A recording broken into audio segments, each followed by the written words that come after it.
Hello, everybody, and welcome to Stat Check episode 177. It's the 24th of March, 2026, and this episode is See You Later, Mutilator. I hope everybody is having a wonderful time. We are here to talk and this about... is clearly a 75-year-old man. Okay. Sometimes I feel like it. After how much my back hurts after using those tables this weekend, I'm definitely down for that. Now, meanwhile, Anthony is one of My Chemical Romance. He's fixed it. Leave my hair alone, bro. It's really long. Tonight's the night. Yes. Right. I have the same thing, my friend. I hope everybody's doing well. I'm Innes. I'm joined by Nathan, Anthony, and Jeremy. And we hope you are all ready to have us wax lyrical on hopefully mostly new data sheets. That's what we're kind of interested in today. There's been a lot going on, but I'll talk a little bit about my Eurotrash because I'm not going to do a video on it. We'll talk a little bit about what we've all got going on. We'll talk a little bit about some bet that's going on, Anthony. Just a little one, just a little baby guy. A little bit. We'll talk a little bit about that, and then we will give you guys a rundown on all of the new data sheets. I think that's kind of what we're planning on doing today. But before we get into that, let's do the usual housekeeping. Nathan, how have you been, my friend? I've been doing good. Somebody joked, which was just Seth, about this. I got let out of the skeleton dungeon, which really is I got let out of my own lab, where we had the ceiling start to leak, and apparently facilities didn't really think that was a big deal. And so I was there late waiting for them to send a plumber to fix it, and then they never showed up. And then I was at a certain maybe the plumbers got stuck behind your electronic locks that they didn't have key cards for. It's true. Actually, I had propped all the doors open. Nice. Which I'm sure facilities love to see when they got there and were like, why are all your doors propped open? But you know what? It's fine. Everything's so that the place doesn't fucking flood. Yep. And then Anthony finally realized that I have his Drazar. Where is it? I'm not in your pictures the whole time. He's back there here now. Yeah. He's not here anymore. He used to be back by the plant. He was always by the plant, and I moved him gradually forwards. At one point, he was on top of here, there as well. All right, I need to know the story of like how you noticed this and why you noticed this, because I didn't know.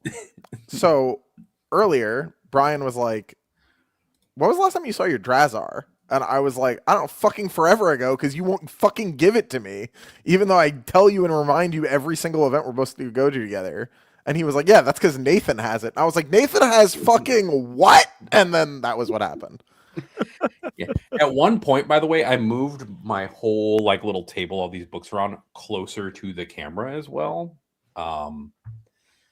Yeah, I did a lot for this bit. Oh, I'm not the world's most perceptive man. I wonder if we could do a supercut of just that. Of just Drazar getting closer. Someone get on that. Oh, Jesus. Someone can get on that. Yeah. Some internet person, if you've got time on your hands and want to track through stuff in like November and December or whatever, October through December. So you've had it since September to confirm. Yeah. When I Which is crazy. Like you could have just brought it to the charity event. No, I was just waiting for you to notice. I could have brought it to the charity event, but I wasn't going to. Unreal, dude. My fucking boy. My poor man. I assumed you stole it from Anthony's. That was like what I assumed had happened. That would have been much more annoying. It would have been funnier to bring it to Anthony's and like have it there and then not say anything, leave with it. Yeah. Take a picture with it at his place again. Exactly. Take a selfie with me on the plane leaving with Drazar. You should have done what I've been doing with Bjorn. And just every event you go to, you'd have like 2 pictures, but let's not worry about that. True. Drazar is just turning into the garden gnome that traveled around the world. I'm going to go to more events now just to do that. I'm going to take him with me to this wound healing conference in April. You should give it to another one of the Team Academy members and not tell Anthony, and he's got to figure it out. I'll kill someone. The next, if this gets to another person without me getting it, that person is getting hurt. Oh, I have an idea then. Nathan? Super Major after WTC? In Ottawa, yeah, right? Yeah. And then Anthony will have to go to Jeremy to hurt him, so he'll have to come to the event with us. Unreal, dude. Just please give me my thing back. But yeah, other than that, I'm doing great. That was the highlight of Intuit until he has to one of his own Drazar. I want that back after the tournament. I swear to fuck. How long is adverse possession in the USA? What? Adverse possession in the United States? Wow. Is that something different than when the cops take all your stuff? Is that a different thing? It's 20 years of continuous hostile, open, notorious, and exclusive possession, and it's of land Okay. specifically. So found out 2 days ago. So if you can keep it for Another 19 18 years and years, 363 more days, that's your Drazar. until Jesus. Yeah, so I'm going to keep it with me for 20 years. That's what I'll do. I'm gonna show up at Nathan's I'm not house and going to collect do that. Drazar and interest, dude. I'm just gonna take a bunch of his stuff. That's fine. I'll just take you to the steakhouse next time then, Anthony. You can just come get Argentinian steak here in Argentina. Can I just have Drazar, dude? No, absolutely not. Ugh. Okay. Outside Next of time this, I see you in Anthony, how have you person. been? Unreal. What'd you say, Anas? Outside of this, how have you been? Busy, mostly. Today was compliance paperwork day in Anthony's world, so today was a lot of fun. But aside from that, I don't know, dude. My fucking favorite army's unplayable right now. Sucks. The Crons thing, I've played 2 games of Warhammer since Pyra. That's been something. I'm watching a lot of Critical Role. That's been cool. I got into that one night after getting into the edibles, and I was like, "There's how many episodes of this?" And that's been A lot. That's been good for there being a lot I know of it. Anthony's So gonna make me watch when I show up at his house. I mean, probably not, but you know, you don't seem like you'd be super into this, so probably not. Yeah, it's been fun. That's been good. The stuff that's not 40K has been great. Yeah, there's it is challenging to enjoy a game that has the Twin Lance in it, you know?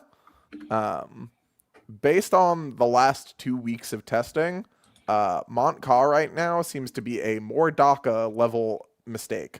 So great. Yay. Excellent. Guys, what did I submit for Sheffield? Does anyone remember? Yeah, it's probably that. It's Montcar, yeah. It just like we've basically spent like the last like genuinely like nearly the full last like 3 days trying to be like, okay, something, anything, anyone got it, someone's got it, surely someone's got it. We need 2 things, not 1 thing, because they'll reject 1 thing. Yeah, we had like a coin flip thing that we thought might work sometimes, and that still needs to get tested, but the primary solutions have all dissolved into being garbage. So that's been fun. At least Satan had counters, is all I'm gonna say. So it's not great. It's not a great time to be alive. Like the real issue with it, honestly, is not even so much what it does to teams, right? Because an unpinnable army in teams is like annoying, but it like, you know, both teams get the unpinnable army. Yay. In singles, what are you supposed to do? And they're so much more powerful on GW, Tau. So I can't wait to see what they look like on UKTC. some of the UKTC ruins you can play Warhammer on, but Tau, the great secret of Tau is that it doesn't always want no terrain. We've talked about this for just enough terrain to be 2 annoying, doesn't for it? 2 editions. It's faster than you. It likes a little bit more terrain. Yeah. So I don't really know what those of you that still partake in that side of the game plan to do about this, other than like smile and nod. But it doesn't seem like a good time, you know? It doesn't. Yeah, I mean, I just submitted it. Right? Yeah, he plans to play it. Fair enough, dude. Very reasonable. I don't know what you want from me. Understandable. Yeah. It's funny because the game is like just like 3-4 little things away from just being like totally fine. But much like you know, horseshoes and hand grenades and all the things that goes in those examples. things where close matters. Yeah. Yeah. 100 orc boys in green tide. I'm pretty sure Twin Lance kills 27 kills like 20 orc boys in activation, my friend. It just depends on what they take in the rest of the army. Did your orc boy squad dare to kill a Pathfinder unit or my emotional support piranha? That was My a mistake. emotional support piranha. My emotional support piranha that I charged into you so that I could have rerolls later.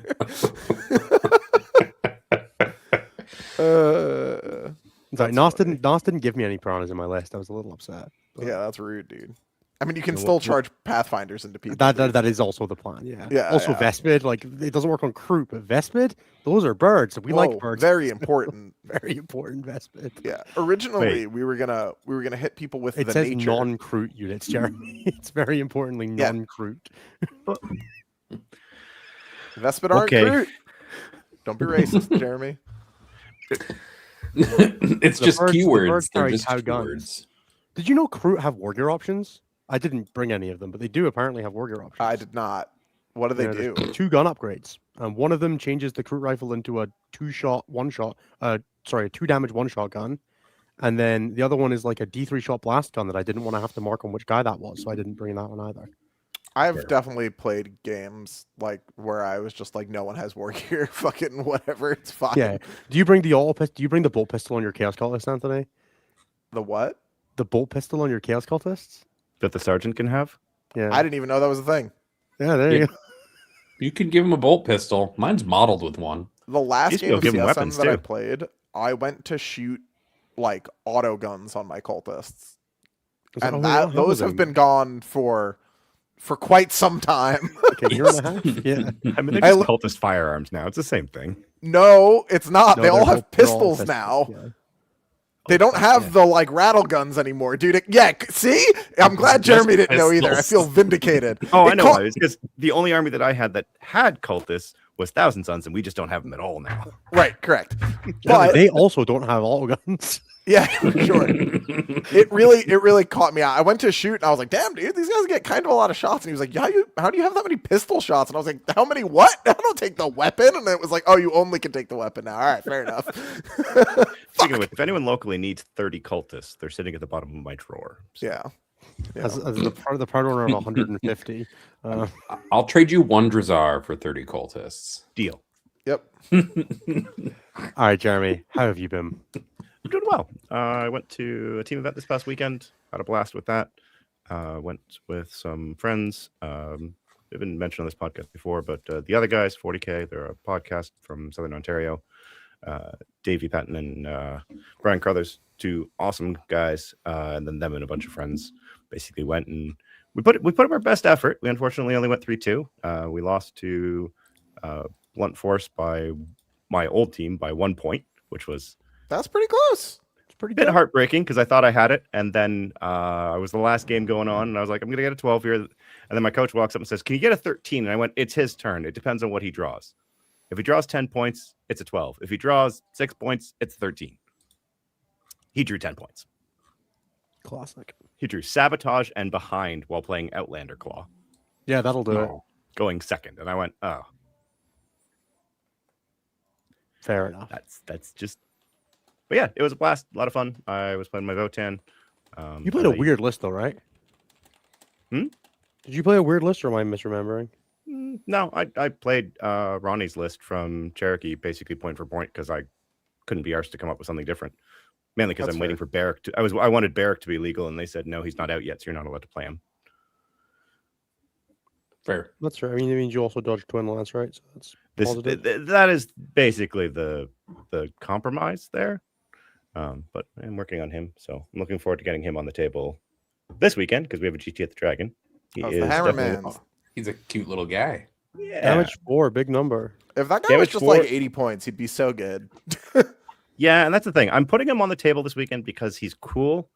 If he was like even 95 points, I'd probably just throw him in every list because it's cool as hell. He's damage 4. Like I would run that. Yep. Yeah. Especially in Hearthkyn where he can go to damage 5. Or damage like 2 on a sweep, right? Which is really nice. He's 2 base, so he goes to 3. Goes to 3 on a sweep? Fuck yeah, bro. Fuck. If you give him the plus 1 damage, but yeah. Clunk. But yeah, it was fun. Hearthband is very, very just It's honest a good Warhammer, but it's also just very solid into most of the field.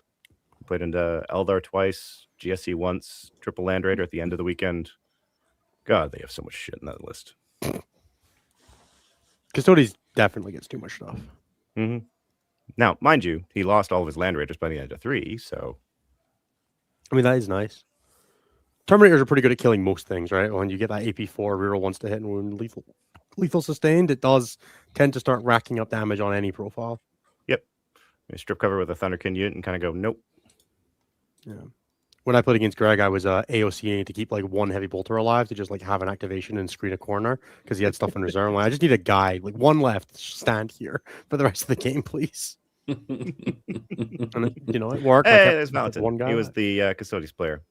Absolutely fantastic game, even if I did just decide it was round 5 and I didn't really care too much of what happened, so I just decided to start swinging for the fences, including going for like 10 and 11 inch charges since I was in Storm Hostile, and I went, or not Storm Hostile, Hostile Acquisition.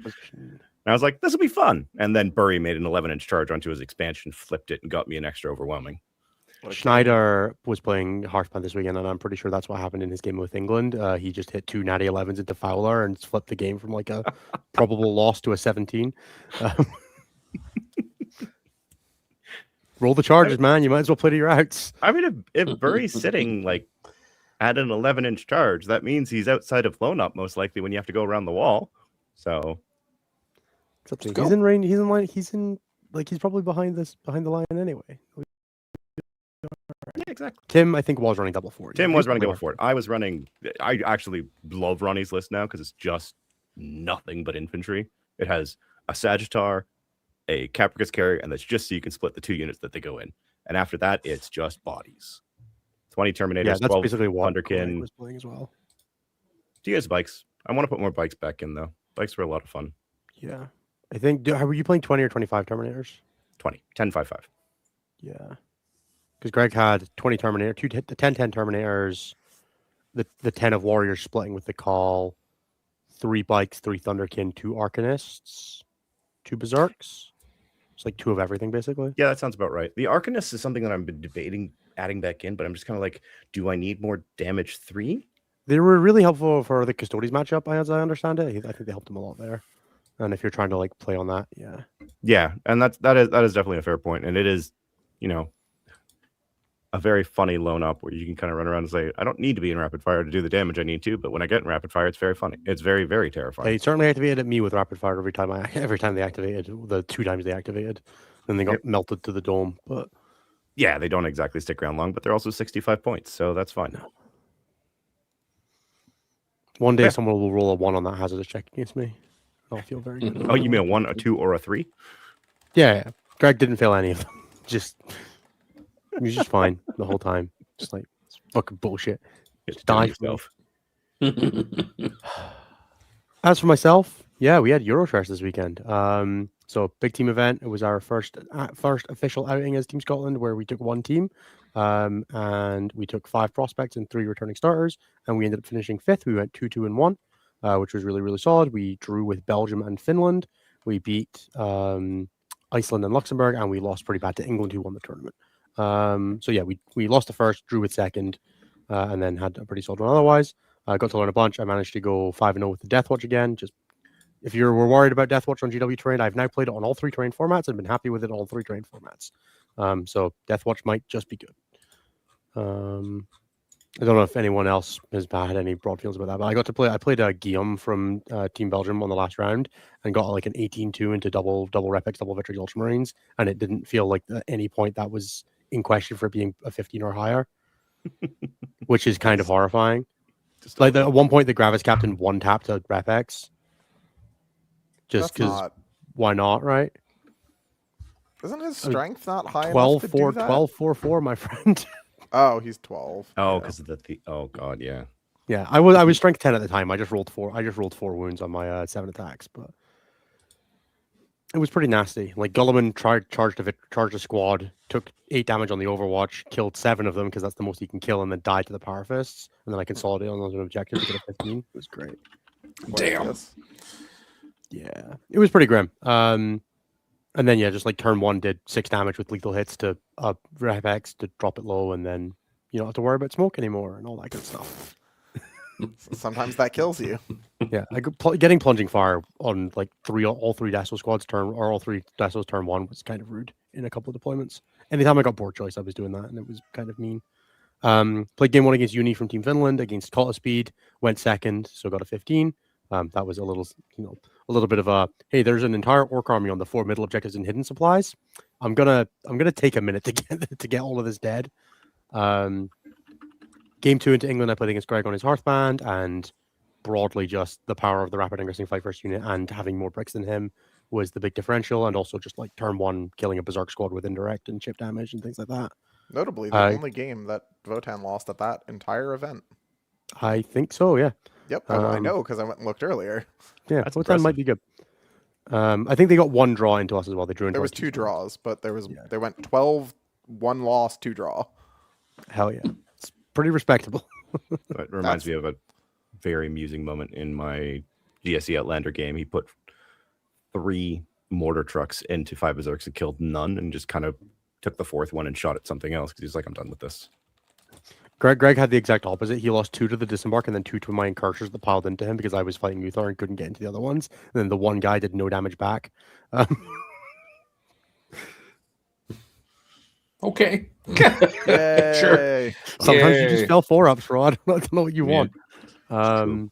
Yeah, the incursors killed Uthar and the 2 berserks with their 3 and 2 attack split. Game 3, I played into Bully Boyz. I'm going to be honest and say that I want to propose that if anyone else can, for the rest of the edition, get a better high score than +3 attacks on their Judicar, I'll be impressed. Because that's the first time I've Probably gotten above 1. Does it cap? Pretty good. It doesn't cap. It does Comedy? not cap. Is it per phase? It's whenever he kills a character. So I was you really could hoping to get technically Gaz like and Makari split and get like 4 and 1 if you Yeah, wanted. I was really hoping to get Gaz and Makari at the same time, but unfortunately, I didn't. I did kill, however, 13 of his 15 Mega Knobs with the Fight First unit and 2 War Bosses and Gaskull. That's too many. That's real unfortunate. That's Was too many. All of them, in fact. The 2 died to getting shot with like plasma and then charged by. I think they might have died to the aggressors in combat or something like that. Yeah, it was really grim. There was not a lot Bully Boys could do into indirect plus Fight First unit. Shockingly. I know you guys are just amazed at that. They're not huge fans of either of those things. No, killing the 5 Mega Knobs through the Feel No Pain was particularly disrespectful. Orcs are designed for a different version of the game, much like their brothers in the red armor. Yeah, they're designed for whatever. Like, if Mordaka came out right now, Blood we'd be like, yeah, man, this is probably all right against Twin Lance. Yeah, right. You'd be like, oh, hey, cool. Something to... Orcs have a viable detachment. Yeah, they can compete in the meta now, dude. Hell yeah. God, please no. Game 4 was actually my closest game. I played into Iceland, played into Thousand Suns, and my boy went for the flip of all flips and got it. He got most of it. He didn't hit the 9-inch charge at the end of it with no CP or with the reroll, which was great. But he did drop his Terminator squad on me, get the +2 AP and 1 tap an Indomitor, and then Magnus rolled literal max shots and picked up a Fortis. Whoops. Yeah, no, I was like, oh, that's not a great start. After I left the Secator squad on 1 and 2 wounds with my incursors and didn't kill enough of a rubric shot with all my indirect, I was like, well, it was a rough turn 1 for me and a great turn 1 for him. Let's see what happened. Walked forward, 1 tap the Terminator break, 1 tap Magnus, and we fought the game with 1,000 points each and scraped to 12. My lone up lieutenant did kill the prince in combat, which is exactly where you want to do that kill. Yeah, normal stuff. That's the best way to get there. Yeah, that one wound prince that heals if he kills you. He was on 1 and on the middle objective. I wasn't letting them have primary. So Nope. So and then, sorry, go for it. you made me think, and now I have to interrupt. Would Release Yanari even be a top 3 army right now? Yeah, For sure. Yeah. Do you think so? Because Deathwatch would beat it. Krons would beat it. Tau would beat it. I think you could build it to be good into Crons. Yeah, I think you could. Without If Phoenix you have like Lords? release points Hawks and stuff, I think it'd be okay. You could definitely play a game with it. I think. It's touchy, dude. I don't know. That book was a But- lot cheaper. Yeah. I know. It was. It maybe picks up 200 points. Do you think a 2,200 point current rule Yanari list could beat Necrons? Yeah, but it wouldn't be current rule Yanari, right? It would be. Even changing their shit back. I don't think so, it'd be- dude. I think it'd be fine. But it I has a think it'd be losing fine. matchup into 2 of the others. I I don't know. think it's that bad into Deathwatch, to be fair. Those Fortis teams would be so bad for it. It's still triggering all the moves, though, right? Maybe it Mhm. triggers too much and it doesn't work out, and it's fine. Ultras would Like, also I think it's dog just it. like but the yeah. general space in there is that like the we're talking about release like Codex release, not Index Yunari. Yeah, of course. Because Index Yunari would Goomba stomp the entire metagame and it wouldn't be close. 'cause the Yes, Riptide correct. would Index kill release its power. Eldar kills everybody. It's not a thing. Yeah, like we could leave the. None we of could us leave disagree on that one. The strongest army Yeah. that's ever existed since Warhammer was vaguely considered viable as a competitive outlet. Yeah, is too Okay, good. there's the thing at the end. Sure. Yeah, I mean, sorry, Wraith your Knights- Riptide. I'm gonna split fire and kill your Riptides is a thing that you should not be allowed to say. Yeah, I mean, even if you could teleport Wraith Knights back into the like 2-up invuln era, they would still kill everybody, right? Oh no, they'd feel no pains back then too. That were like stupid, right? Yeah, they Uh, removed models though when they rolled 6s. They didn't just do damage. You just picked No, the I meant if model you up. took a 10th edition Wraith Knight and put it in the 2-up invuln rerollable era, it would kill stuff, but not the same way, right? Yes. Because People they have, had like, rerollable feel no pains then as well, right? That was and why. rerollable 2-up invulnerable saves and Well, the you could feel only hit them that's on what I'm saying. The six- invulns you it could would only hit skip. them on 6s and you couldn't target them with blast weapons at all. So Oh, and those weapons have blast. No, cursed keyword bleed over. Fuck. No. Was it blast? Like, did it have the blast yeah, keyword? large or was blast, it just... small blast. Couldn't be targeted with blast templates. but it's not a template. Yeah, Jeremy's got my back. We're back. We're You so couldn't hit back. on 6s. Okay. You'll get one hit. I feel like we simply We must must get move on. away from this. Sorry. My topic. last game was then into Guillaume from Team Belgium and got an 18 in this game. Hit the 99 to get the extra differential to push us into the draw bracket, which was nice. I did that as the first game to finish, or the second game to finish. So it wasn't actually the thing that pushed us over, but we got there. Yeah, it turns out now that they don't have Calgar, nothing can survive an activation from Deathwatch, which is really nice in the Ultramarines army now. They just kind of stand in front of you and die. And the way that list is composed, there's nothing that can just like walk out and kill an Incursion squad without exposing in front of you, which is really, really difficult. And the Victories can't charge into the fight first. So really enjoyed that game. It felt very powerful. Definitely a matchup I'd be looking to hunt going forward. So yeah, that was Eurotrash. We learned a bunch. We're in now. Team Scotland selection started today, so we pick our team by this Friday. Woo! So we shall know where we're going from here. Let's go. Yeah. Shout out to my team. We had Struan and Scott returning, and then we had Dan, Dave, Aiden, Joe, and Graham come out with us, and we had Dan L coaching, and they all did a fantastic job. And I'm looking forward to working with all of them going forward. And you didn't even forget anybody. Good job. I mean, I spent the whole week staring at their Facebook posts, their social media posts, right? So, That doesn't matter. That and their names on the matrix and all that good stuff. dude. I mean, you can tell me you've never come back from an 8s event and been like 7. I know 7 of them very well. Fuck, who is the last person? Yeah, it's usually Shit. Anthony that I'm forgetting. It's great. That's true. Very forgettable. Very forgettable. All right. That's me. Let's do some stats. All right. So we have stats that are split up across 2 different kind of meta sections, essentially, for this point. So we'll talk about everything before Twin Lance, then we'll talk about everything after Twin Lance, and then we'll talk about some detachment stats for post Twin Lance, Tau, and then we'll talk about Necron numbers with both, because Necrons didn't really have anything change. And then that's kind of where we'll sit with kind of how this is split up.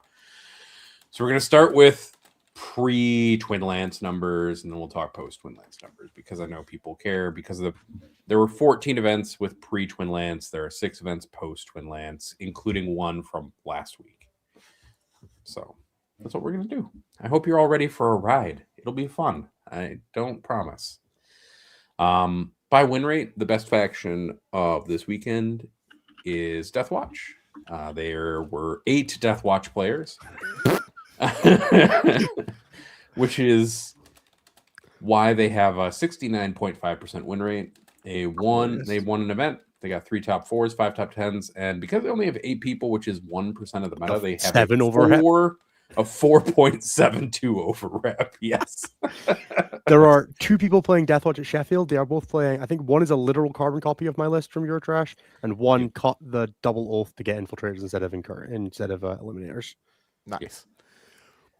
Chaos Knights are the second by win rate. They had 11 people, 1.6% of the meta. They had a 59.8% win rate. They had 2 top 4s, 4 top 10s. And again, because of low player count, they have a 2.29 over rep.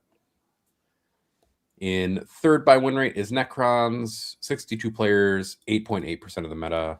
They had a 59.1% win rate, 4 event wins, 9 top 4s, 21 top 10s, fuck, and a 1.83 over rep, which is still too much. That's still too much over rep. That's too many. Those are crushing numbers, dude. That is nuts. And this is post-nerf, pre-Twin Lance, but there's only 4 events, 5 events. 10 more points on Osterman. Yeah. Damn. That'll fix it. In fourth is Gene Stealer Colts, who had 10 players. 1.4% of the meta, a 56.5% win rate. No placements except for a singular top 10, so they have a 0 for overrep. They're just winning okay. And then just to spite, they're not winning any tournaments. Just to spite Anthony, World Leaders are in fifth. That's right, baby. 23 players. Get him, Sam. 3.3% of the meta. A 56.4% win rate. 1 event win, 3 top 4s, 6 top 10s for a 1.64 over rep. That's right. Let's go Gortrak. Yeah, Sam on Gortrak out there taking down that 30-person event. Get him, At King. the bottom. Anthony will love this. We had Gortrak on our team. Hell yeah, dude. You want to hear the best part about that? 17-3 Khazra. Nice. Strong. Power move. Get him, Gortrak.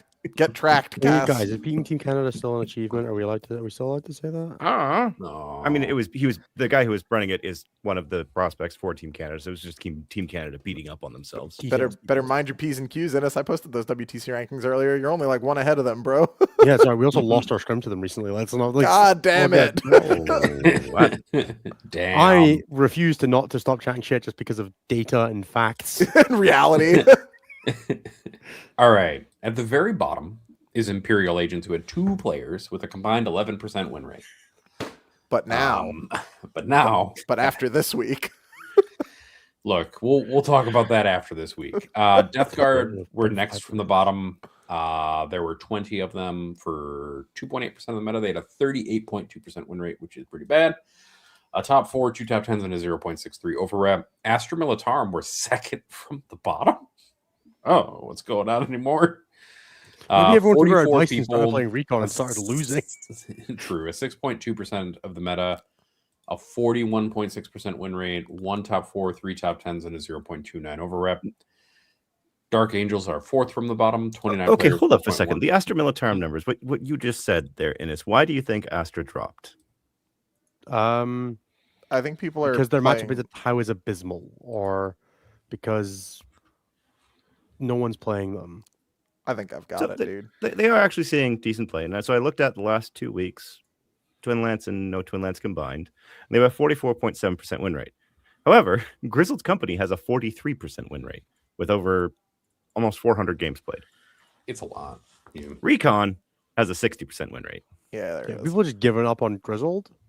I think it's that people are playing builds that they should not be, honestly. I think that all the top guard boys, beloved as they may be in my heart, Gaslit everyone with dropping their Bulgren, and that's cutting their average win rate. and yeah, exactly. If you're just a person with a fucking day job and kids at home, just showing up to play Warhammer on the weekends to have a good time, probably still play 2 Dorns. Put the fucking Dorns and the Bulgren in your list, dude. You're not going to manage all 100 of these infantry well. Knock it off. Mm-hmm. All right. Next from the bottom is Dark Angels. They had 29 players, 4.1% of the meta, a 43.6% win rate, a single top 4, 7 top 10s, and a 0.43. Then it's Emperor's Children, 26 players, 3.7%, 44.3% win rate. And then Space Marines technically would round out the bottom 5 if we disincluded somebody under 10. Let's go, Buff Ultramarines. 56 players, 7.9% of the meta, a 45.9% win rate. They have an event win, 4 top 4s, 9 top 10s, and a 0.9 over up. So they're actually just fine in this by like most of their metrics. So they don't need buffs. They're fine. Just leave them alone. EC may be low in our stats here, but they did just get a genuinely transformative data sheet. So we will see. We're looking forward to talking about all of these things. I did miss because they're not outside 55 or in the top 5 or bottom 5, but the second most events won over the weekend was actually won by Chaos Space Marines, who won 3. While having a 3.30% win rate. 39 players, 5.5% of the meta. They had a 52.6% win rate. 3 event wins, 5 top 4s, 8 top 10s, and a 1.6 over CSM has broken containment. rep. It's on, CSM has boys. achieved a win rate above 0. This is terrifying to all of us. Other event winners are Thousand Suns, who won 2 events with a 55.2% win rate and a 1.87 over rep, just quietly chugging along. Custodians won an event with a 52.5 and a 2.1 over rep. And Chaos Demons won an event with a 50.4% win rate, 2 top 4s, 5 top 10s, and a 0.97. Someone That has was a just played scintillating Tau win. 5 times wrong or something. And then post. Here are the post numbers for post Twin Lance releases. This is only 6 events, including an event from last week, so bear with me. Top by win rate is Black Templars, who had an 84.6% win rate, but only had 3 players in this data set. Goddamn, Templars. They had Sorry, what? an 84.6% win rate. Oh, it's 13 games. Okay, never mind. Yeah, it's not a lot of games. It's But- 3 players, 13 games. It's 1 top 4, which is most of that number. And makes they have sense. a 3.97 over it because of it. Imperial Knights are Still, in second by goddamn. win rate. Yeah, still, goddamn, 84.6. This is not how I expected it to happen. I mean, that's a big What number, Age is dude. going to look like after this weekend. Crazy. Imperial Knights are next. Yeah, 12 is this like players. is this coming This weekend is- the first real weekend with like Yes. Twin Lance like properly available? They officially The released first full last weekend, yeah. Yes. Yeah, they officially released Maybe- Saturday 3 days ago. So Got it. Imperial Knights are next, 62.5% win rate, 1 event win, 3 top 4s, 4 top 10s, and a 2.98 over rep. Tower in third, 17 players, 5.9% of the meta, a 61.6% win rate, 1 event win, 3 top 4s, 7 top 10s for a 2.1. The 1 Grey Knight player managed to drag them all the way into the top 4 by win rate because he got a 60% win rate, but we're just going to toss Good it job, out Ruben. because it's just one person who didn't place. he went Tyranids- 2-1 and 2.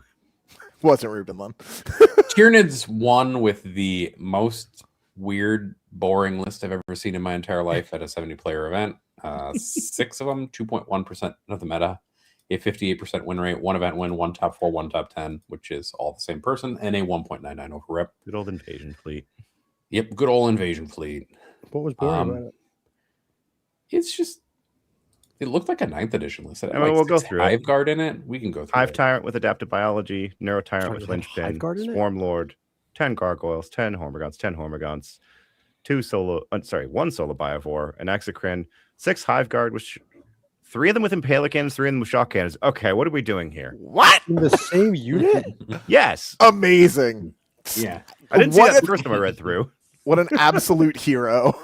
Incredible 2 work. Lictors, a Neurolictor, Never an do this again. Emissary, Solo Pyrovore, 5 Raveners, 6 more Tyrant Guard, and then 3 Venom Thropes. This sounds like some Yep. shit Sam would run if he lost a bet, dude. Hell yeah. I This love is it. what Sam That's has to run it amazing. full. Sam has Shout to out run to this Julian full Hengel with because Adepticon. the number of people that are going to try that Hive Guard unit now is And just be like, Too high. going to be a little What high. the 3-3 Hive Guard unit. Yeah. why Doesn't not the just guy run them as like, 2 own 3 units? of each? Well, they need to have I the don't know. buffs, like so that they can, you know. What I don't know. buffs? No. Just no. I think he just only owned 3 of each, probably. That's true. Just like, I want this unit. You know what? Fair enough, right? If that's what happened, On the other side of things, Emperor's Children at the bottom with a 35% win rate. And then the 1 Deathwatch player who played in this data set with a 37, Balanced army. See, Blood 50% Angels win rate. with a Overall. 37.9, that 1 army top 4, 2 top sucks 10s. right now. Blood Angels Sisters of- are terrible. Yeah. Sisters of Battle, 8 players, 2.8% of the meta, and a 40% win rate. Astra Militarum, 16 players, 5.6% of the meta, and a 51.4 rounds out, or 41.4 round at the bottom. But they had 3 top 4s and 3 top 10s, which puts them at a 2.23 over rep in this data set. I don't know, man. Other event winners are Space Marines, who won an event, and Adeptus Mechanicus, who won an event, and Death Guard, who managed to swing an event win. Most of their wins appeared to be in this data set instead of the other one. So there you go. And then I promised detachment data because I hate all of us, and this will make me sad in just a second. So, all right, Tau.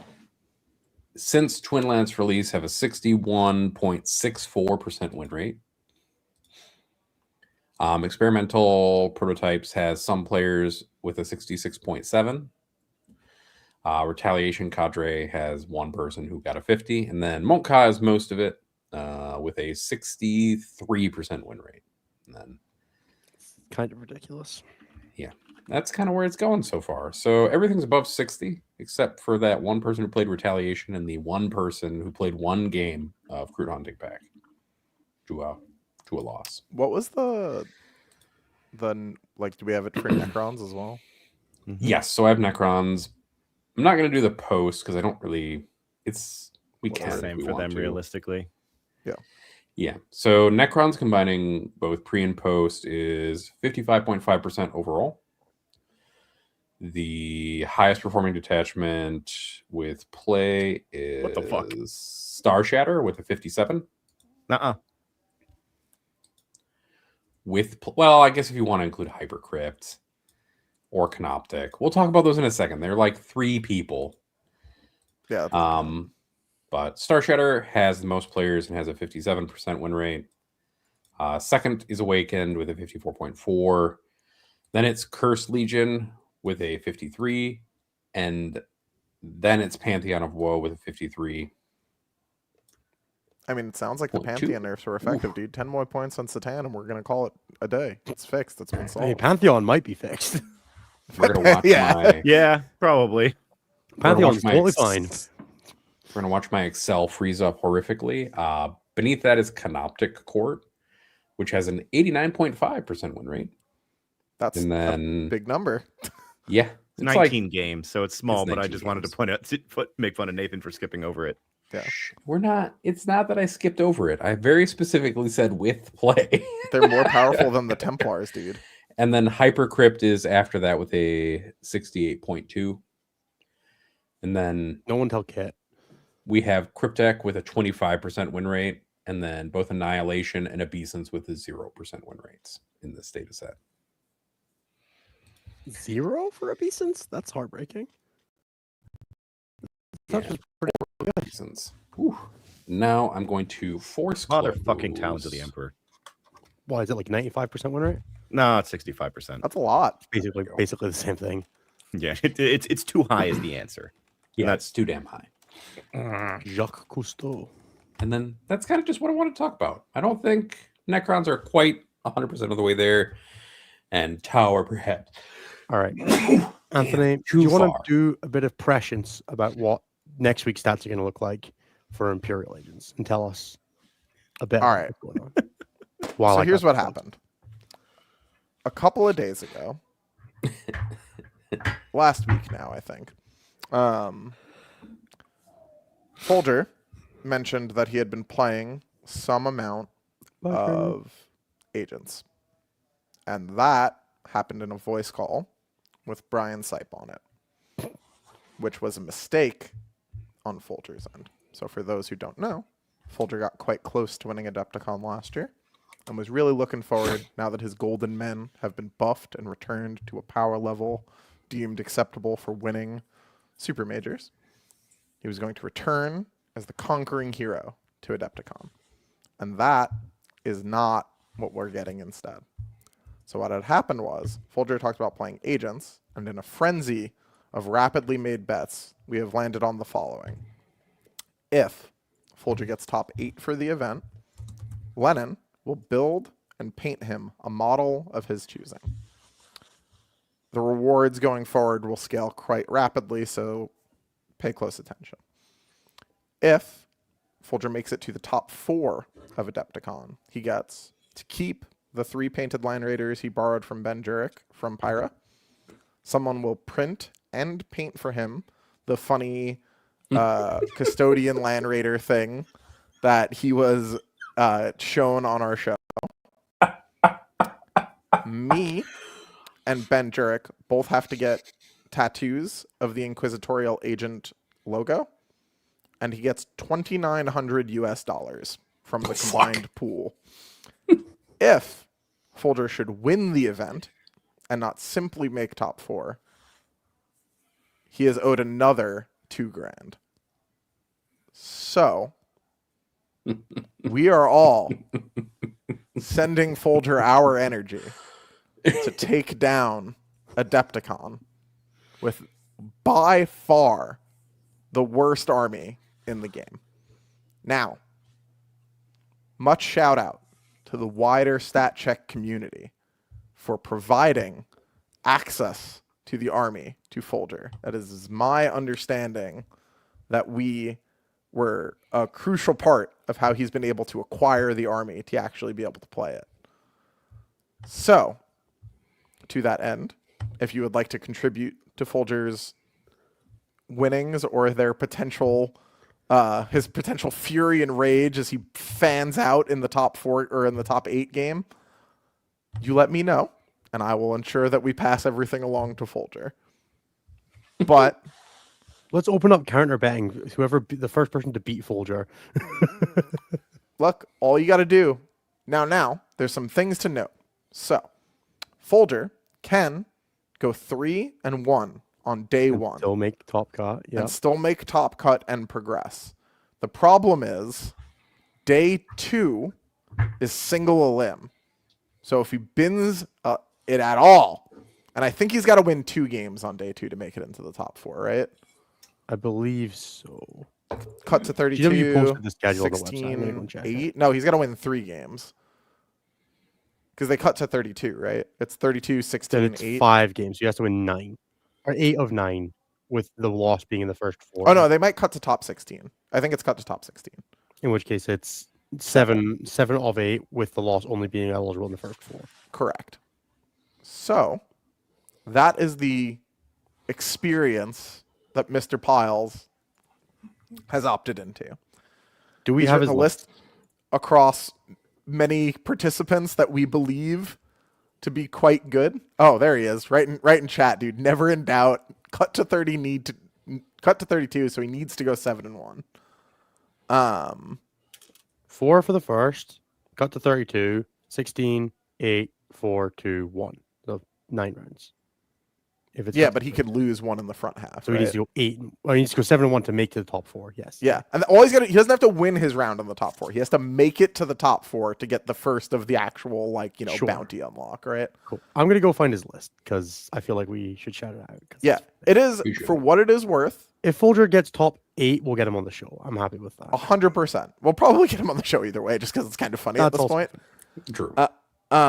He is. The list is, if you are infantry shaped, very dangerous. All right. So it's Imperialis fleet, which is the pick an objective It's one. the only or one pick with a any rule. one. The only one with a rule. He has 2 Inquisitors. He has Draxus. He has a Rogue Trader entourage with Combat Landers. I'm going to go look up what Combat Gives Landers 3 does. units deep strike. That's fantastic. Yep. 3 Voidfarers units, Deep Strike. Yes, correct. Whatever a Voidfarers unit is, fucking who knows. He has Wop Chachan Artemis, who has the worst version of Stand Back Up because he stands back up with 1 wound. It's very funny. He has a Watchmaster with Clandestine Operation, which gives 3 Imperial Agents infantry units without, except Terminators, infiltrate. Bet that's going on these Deathwatch veteran squads. He's got a Deathwatch kill team. He's got a Navy Breacher squad, a Navy Breacher squad, a Navy Breacher squad, a Navy Breacher squad. Those guys get wound rerolls against things on objectives. He's got 2 Rhinos, 2 Immolators, 2 Sanctifiers, 2 Sisters of Battle squads, and 3 Subductor squads. I am glad he did not bring Canis Rex. Just sheer power of force of will, right? Like, I mean, it just didn't make sense, you know? It's true. yeah, I mean, what's Canis Rex going to do? Fucking bounce? I mean, yeah. True. I'm very impressed, Folger. You have my heart. I'm so excited to see your results. I mean, he is the people's champion for sure. He is the people's. I hope all he does is play against Green Tide. I mean, he will, dude. If you again, I can't stress this enough. If you have the Xenos, like, you know, if you're one of the Xenos armies, and you're infantry shaped, fucking chosen deity be with you. I hope he's just like straight shot 5 Eldar and Orc players and Votan players. Yep. It is 18-inch genuinely grenade does pretty do good. A little bit. The list is really bad profiles with every keyword in the game. So maybe it gets over the line. We'll see. It does have one of the best stratagems in the game. So Yep. That's true. I mean, again, we pay great respect to the tall champion of the Midwest, and we wish him good luck in his endeavor as a true knight of great honor to try and take it down. Hopefully that doesn't happen, Lewis. Yes, correct. Hopefully that would be quite tragic. I agree. And the event starts on Thursday, right? The event for the young Mr. Pyle starts on, I think, is the singles is before the team. So yeah. Yes. Yeah, it's either tomorrow or Thursday. I can't remember. So my man's got 2 days to lock it in. Would it If be he one of wins best the event, achievements genuinely, this would be one of the craziest achievements in Warhammer. Yes, I agree. I would 100% wholeheartedly agree with that. Now, as Folger exists as competition, I'm rooting for his downfall quite strongly. But just because I don't want to have to deal with, well, why don't you try it afterwards? If he wins Adepticon, a relevant scoring event with agents, you just get Aura farmed by him for the rest of the year. Even if you win the ITC. I'm okay with that. Yeah. On the same weekend, he's going agents and I'm going Tau. So we're responding to the Very differently. ways. Very different genres of person right now, I think. Yeah. Well, I mean, you handle the tough times how you can. I'm not playing at all, so I'm trying to bully Nathan into DMing for us for D&D. So we're approaching this. I already said the yeah, three I genders. said I would. Yeah. I will admit though that I told my wife, who actually DMs regularly, and she's like, they want you to DM. Yeah, which that's was fair. That hurt my soul. But it's okay. Absolutely. Oh, I forgot I have a meeting in 7 minutes. Quickly. Oh, no. Quickly I'm to gonna the do data plug, sheets. and Anthony's going to leave. I mean, I can go, talk about Anthony, the it's data okay. sheets real quick because I assume that's like a thing we want to do. Okay. If you want to talk That is about the next your thing favorite we're thing from gonna the data sheets, then I'll do the plug. Sure. Kravek Morne, really good. Very simple. People keep forgetting he has a Bell Flamer. Don't do that. That thing's fucking crazy. People run a Lord of Discordant for the Bale Flamer. Dude, he's so good. He's so good. He's so crazy good. If he's less than 150 points, he's like auto-include in most CSM lists. CSM have been dying for a rapid ingress threat, which brings me to my next point, which is the Mutilators. Listen, folks. I need people to un-CSM their brain for a second. The most armies that got a datasheet like Mutilators that was as good as they are in Huron's Marauders would not be like, but they're shit in most of our detachments. Or they would, but it would be trolling and we wouldn't listen to them, right? They are fucking nuts in Huron's Marauders. Even if you don't lead them with Kravek, just swinging with the extra attack stratagem. The 3 of them have Angron's Strike. That is what that is. It is fucking nuts on something that small footprint. Cost will matter a lot, of course. If they're 100 points each or even 80 points each like a Blitz are, they're too many points. Not going to be good then. Fair enough. Yeah, like But 180 or less, you're taking them. In the 180 to 220 range, unit is totally usable. They are quite good. Their midline sweep, like their middle profile where they're damage 3 and high AP, crazy good. CSM doesn't necessarily have a lot of sources of that. Yeah, like when Huron came out, people were like, "Oh my god, he's damage 833." 3. Yeah. This is 2/3 of a better Huron. Yeah, crazy good. Last but not least, the Defiler. Holy moly, dude. There is a lot of ways to make a datasheet viable. Giving it basically 9th edition fly is certainly fucking one of them. That is a bad boy datasheet. CSM, welcome home. You have a Rep X2 now. It has so many guns. It has so many guns. It has so many guns. It has 12 shots with damage 2 guns before you start using anything outside of its nipples. It is crazy powerful. The Defiler is going to be great in CSM. It is going to be transformative for Emperor's Children. I think it is likely good in World Leaders, and it is almost certainly good in Thousand Sons. And I think it's fucked up in Death Guard. So. And it might be good in Death Guard too. I just didn't look at that one that much yet. Wow. Oh, wow. What a day. In Death Guard, it strips cover for the next one. Sure. If you want to do that. Ball out. Yeah. goddamn, Chaos is eating pretty good right now. It's, World Eaters may be a broadly unviable garbage army, but this might help if your alternative isn't Necrons, because you'll probably just play Necrons anyway. But, maybe. We'll talk about all the specifics of why once Anthony's gone. Bye. All right, let's do some plugs. We went from a full cast to just Oh the no, two I of us know, right? in an That's hour. now it's the adults table, Nathan. Oh my god. It's all right. I'm gonna All right, need to guys. stretch on my brain for that. Cool. Just take a second. Just take a second. All right. I hope everybody's doing well. I hope everybody's enjoying the show. We are about an hour in, and there's 183 of you watching, and a bunch more of you at home. So hopefully you're enjoying the show enough to, bear with us for a couple plugs. As always, you guys can support the show in a bunch of ways. The first and the easiest, the one that you can do regardless, is you can leave a like, you can comment, and you can chuck us a comment in the description. Subscribe if you'd like to. We do appreciate everybody who does that. It really helps us out with, reaching more people and continuing to be able to do the things that you guys love. If you're in a position to support us financially and you'd like to do so, you can chuck us $5 a month at patreon.com/statcheck or in the YouTube memberships in the description box below. Press that button. You can chuck us some money. You'll get access to our Patreon Discord where you can have incredible conversations with people like Anthony about how exactly you should load out your Defiler. It's a good place to be. We really value our Patreon community and we love interacting with all of you. Yeah, let's stop at that bit. Next bit. If you want to see more from us, you can check us out every Tuesday at 6 p.m. Eastern, 11 p.m. UK time. Once we go back to the normal schedule next week for UK people, apologies for the slight transformation. It's been great for me. I love going to bed at midnight and not 1 a.m. But c'est la vie. We work with what we've got.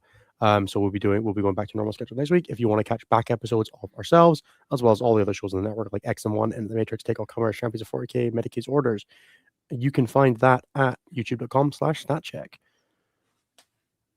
If you'd like to work with or like to support any of our sponsors who help us put the show on the air, you can check out Will and Yutani, J15 Games, Saltar Games, and Red Dragon. All their links are in the description box below, as well as discount codes for most of them. If you want a Red Dragon discount code, that is available through Patreon and YouTube membership.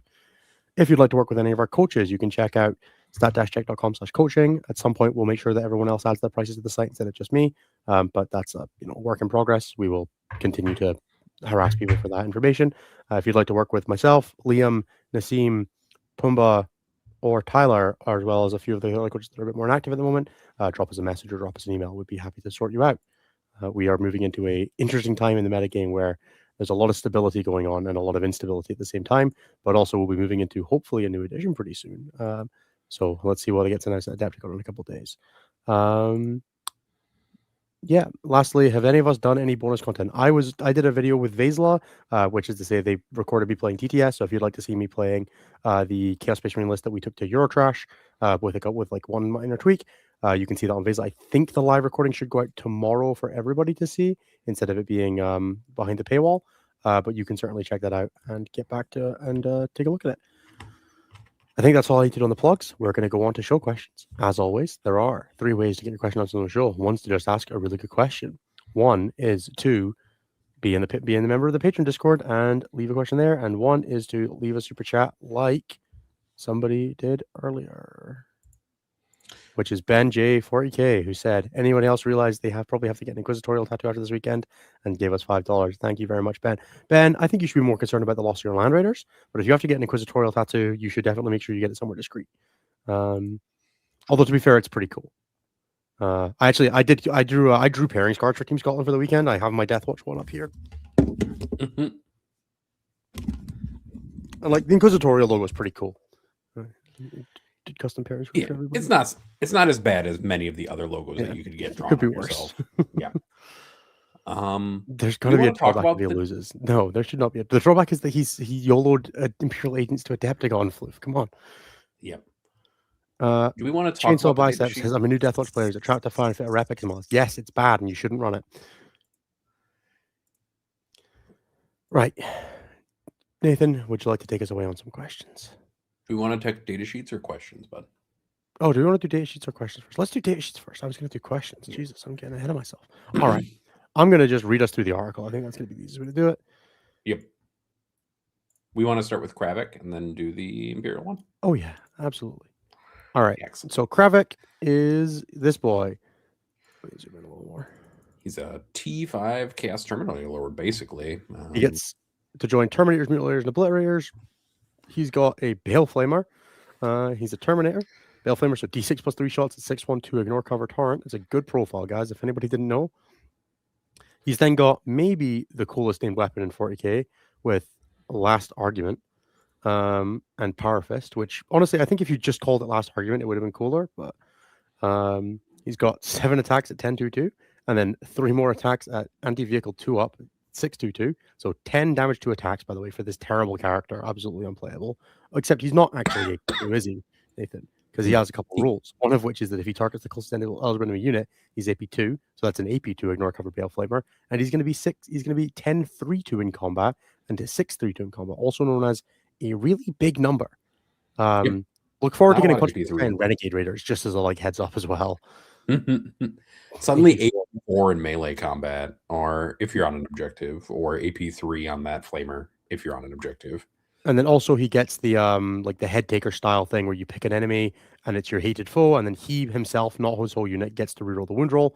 And whenever that unit is destroyed, he can pick a new unit to be the hated foe. Doesn't work in transports, which is an annoying rider, but also who the fuck's playing Land Raiders in 2026 in Chaos Space Marine specifically. No, sorry, Custodes players, I didn't want to scare you. He's undivided, so he'll get real ones in Pac-Man Zealots. He seems really, really, really goddamn good. I think, as Anthony said, him joining Mutilators is an incredibly powerful unit. He has Deep Strike. He can go in with them. He gives them an extra AP. He gets his own AP himself. He's also very, very powerful joining Obliterators, giving them the extra AP on all their profiles, going to AP4 on their Melta profile, AP3 on their Blast profile is both super, super powerful. And this guy's going to be very, very powerful. And also just having access to a Bale Flamer, it just gives you Chaos Space Marines are typically not amazing at overwatching, and this is a real thing that overwatches, even just by himself, whether he's in an Obliterator squad or not. I think we'll be seeing a lot of Kravek.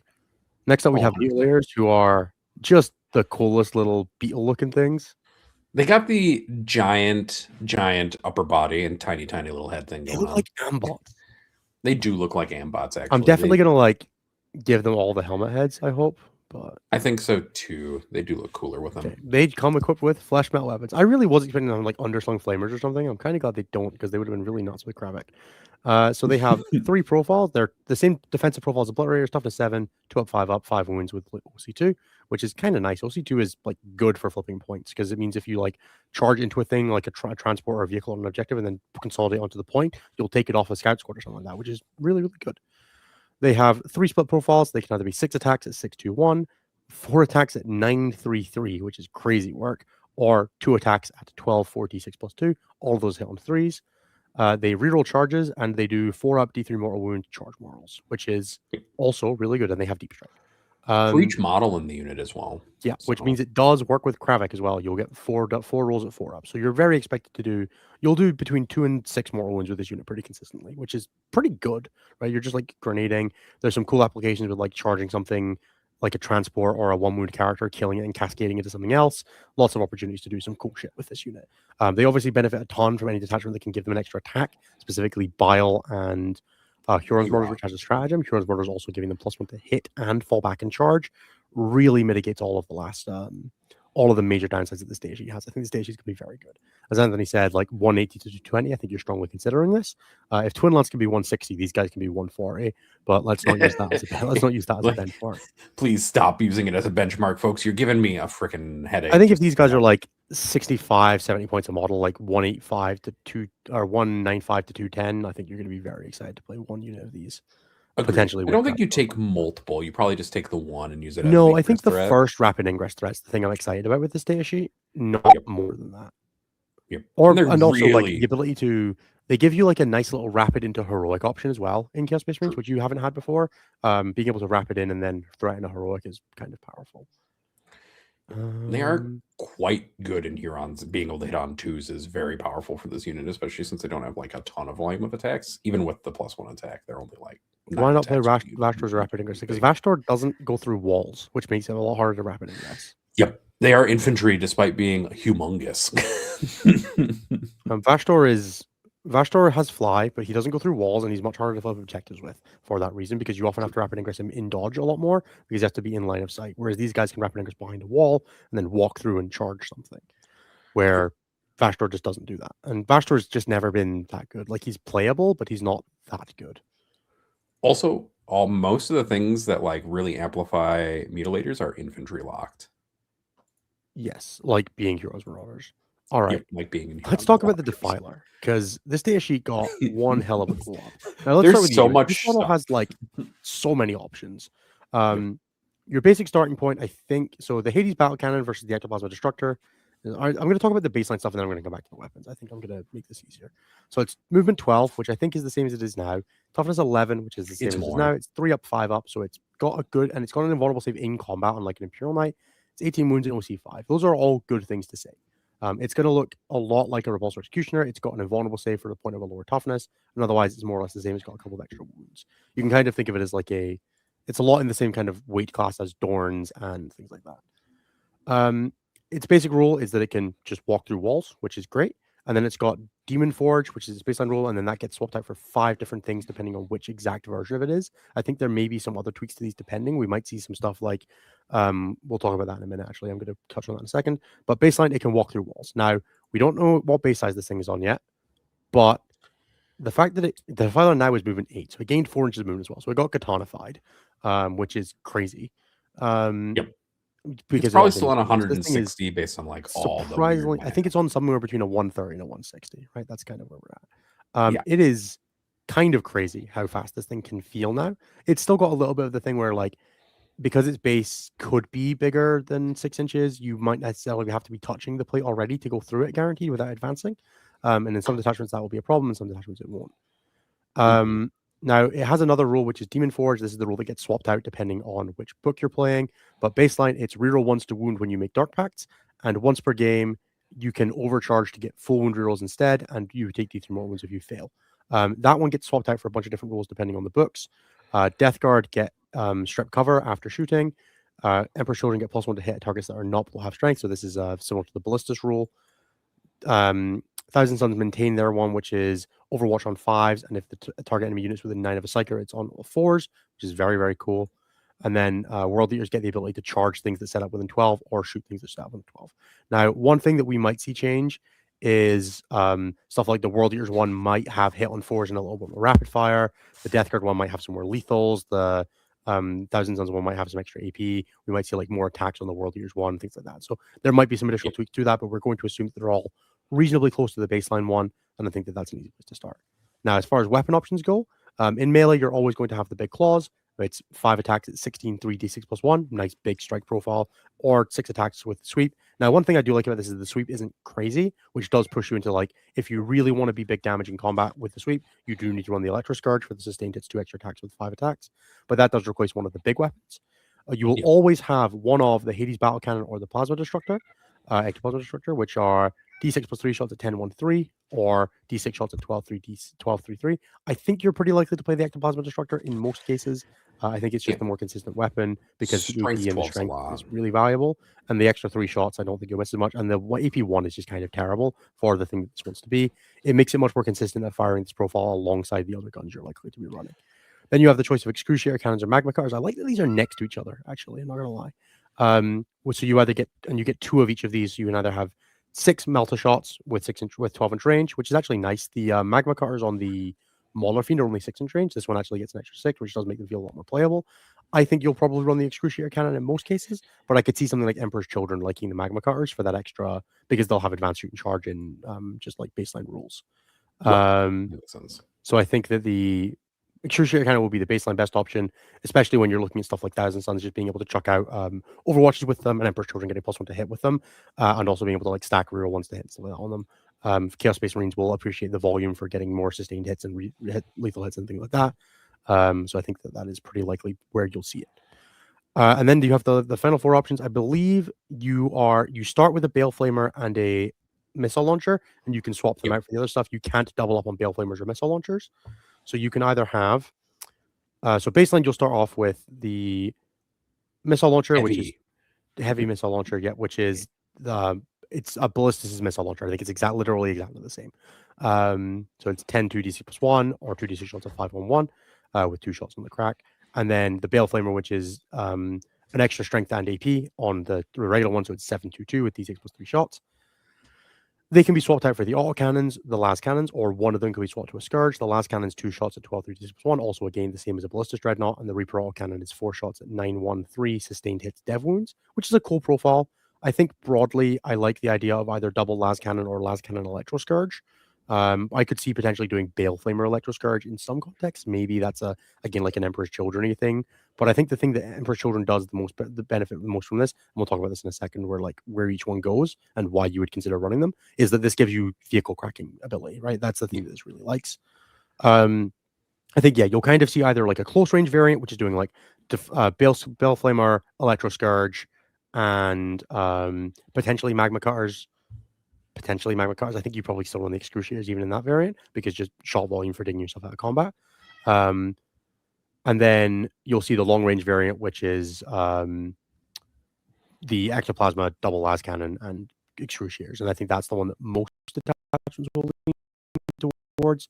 World Eaters, you go Flamer and Scourge. I could see that for Resurrect, especially if it hits on 4s. We don't actually know how it will change for World Eaters yet. So that is let's keep an eye on that and see where it goes. I think like in CSM where you get packs and you can get full rerolls like that auto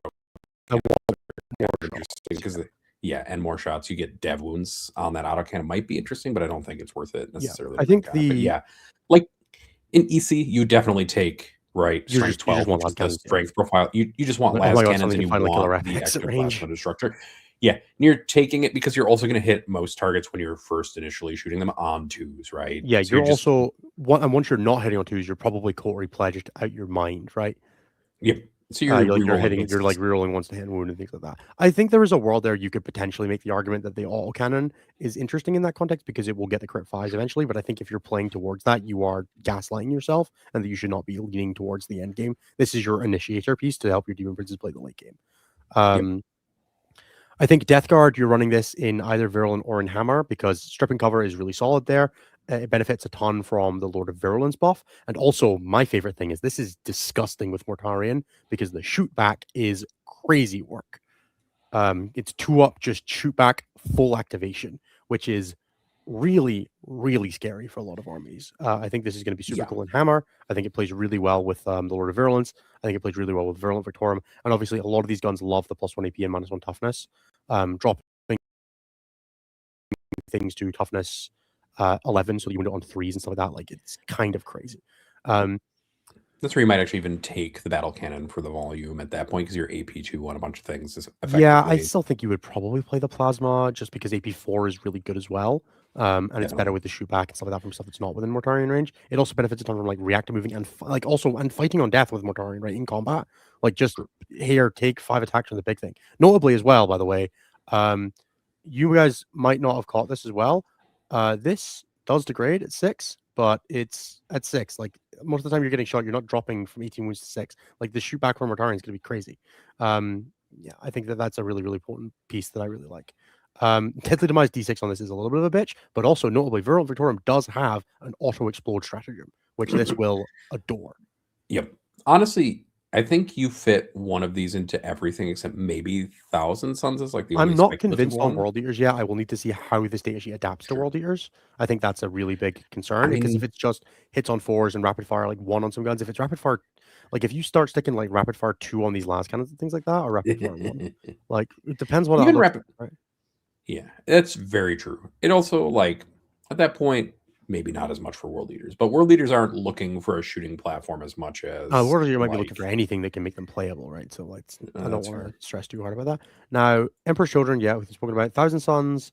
I think in Warpforged, this seems interesting, right? You start adding some extra rerolls and some extra AP and stuff to those last cannons. I think this seems kind of interesting in that context. I'm less excited about it in Thousand Suns because Thousand Suns already have a lot of stuff that does this, but it's not bad. It's just you probably have other stuff, and some of this stuff is going to come down to points. Like, I've seen for sure. I mean, people suggest like I would imagine somewhere between 250 and 300 is probably where this lands. It's a lot of money for the points. Like, it's very Dorn coded. This is better than a Repex, I think, in a general context, excepting like better than Repex is maybe tough. But its data sheet is better than a Repex's, but it doesn't. It's less supported by Is it even less supported by army rules? I'm not sure if it is. The Repex is too cheap at 230 already, but I think that given that this shoots like a Repex and also has combat, it's kind of It's crazy. going to be 250 points at least. I would expect it to be like 250, 300, 330, I think, honestly. Like, this is very comparable to an Imperial Knight. Like, it's a lot less wounds, but it has a natural invulnerable save, and it's better at shooting and better in melee. Like, the Excruciator cannons on this are the same gun as the main gun on the Destria.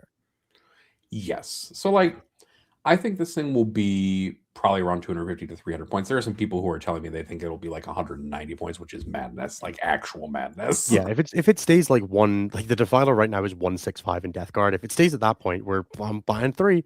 Yeah, if this is less than 270, I'll be a little upset. Where do I think this looks like in CSM is probably the most interesting question, because I think CSM has a ton of direction it can take this.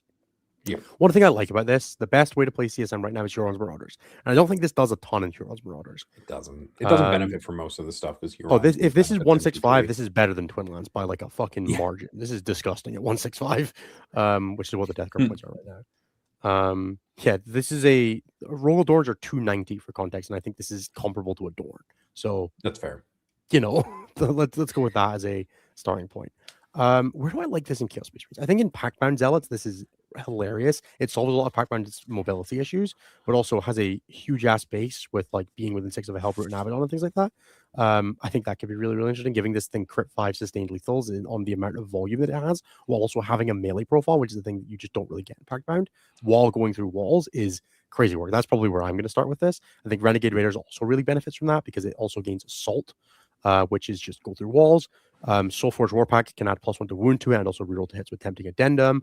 You can do -1 to wound and 5 at Feel No Pain in Felhammer Siege Host. I'm assuming that we'll get a Vashtor-based detachment or something, or an Iron Warriors detachment in the new book as well, which might give us some new direction for this one. Yeah, honestly, I think there is some really interesting spaces with this in Chaos Space Marines, but it's also competing with a lot of other things in slot. One thing I like about this in Pact-Round is that it gives you a reason to not play fucking Vindicators, because it's got a lot better range, but also Overwatch is just as hard. We're definitely getting an Iron Warriors. It'd be crazy if there wasn't, given that we got a Titus detachment in the Titus book. I think in the Iron Warriors book, we'll get that. You'd have not missed the Advent review. We're going in order of release.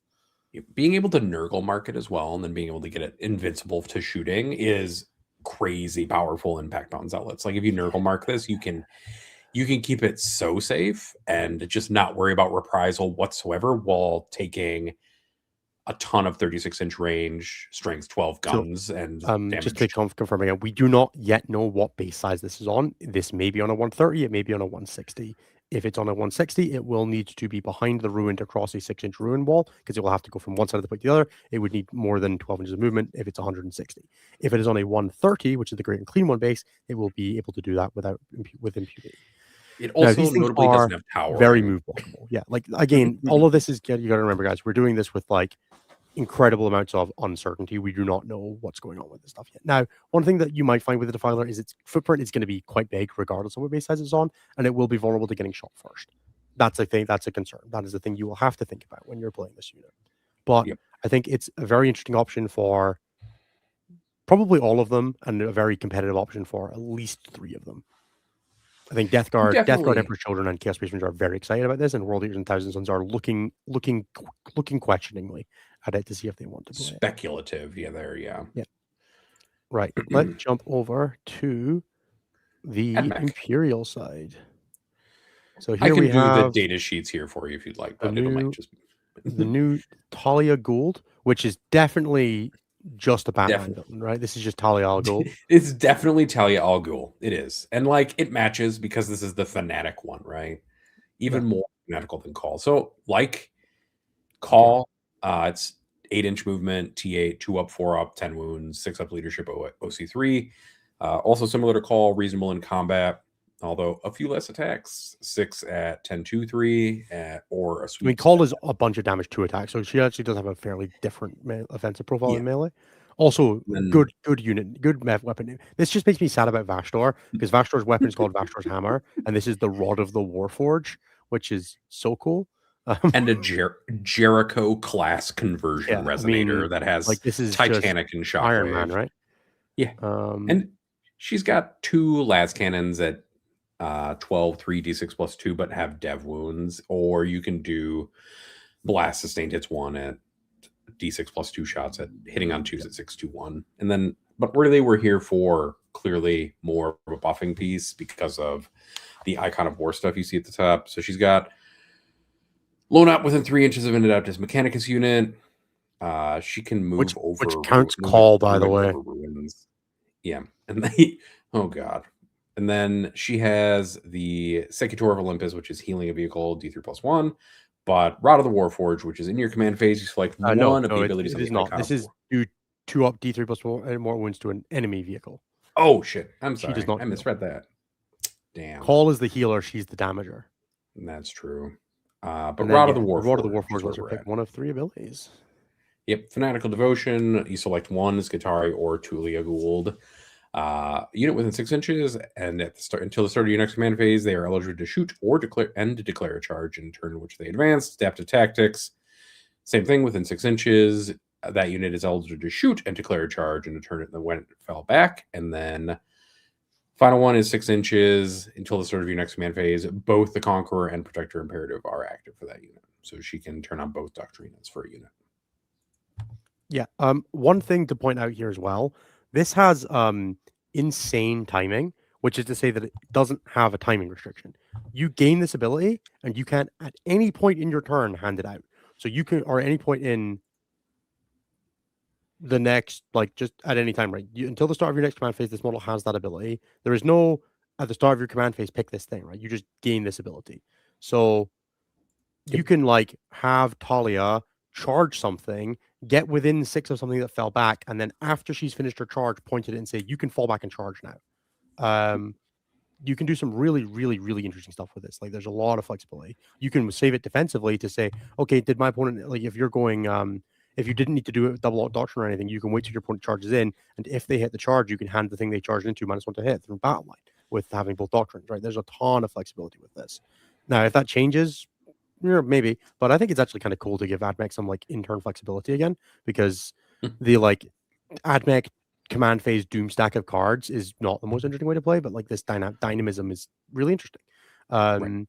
So yeah, you can like advance her next to something and then point at it and say, cool, now you can advance and do something, right? Like you can give advance a charge to a Rustalker squad that jumped out of a transport in Rad Zone, or double doctrines to a squad of Cataphront Breachers so they get +1/+1 skill and advance and shoot, right? Like there's loads of stuff you can do with this.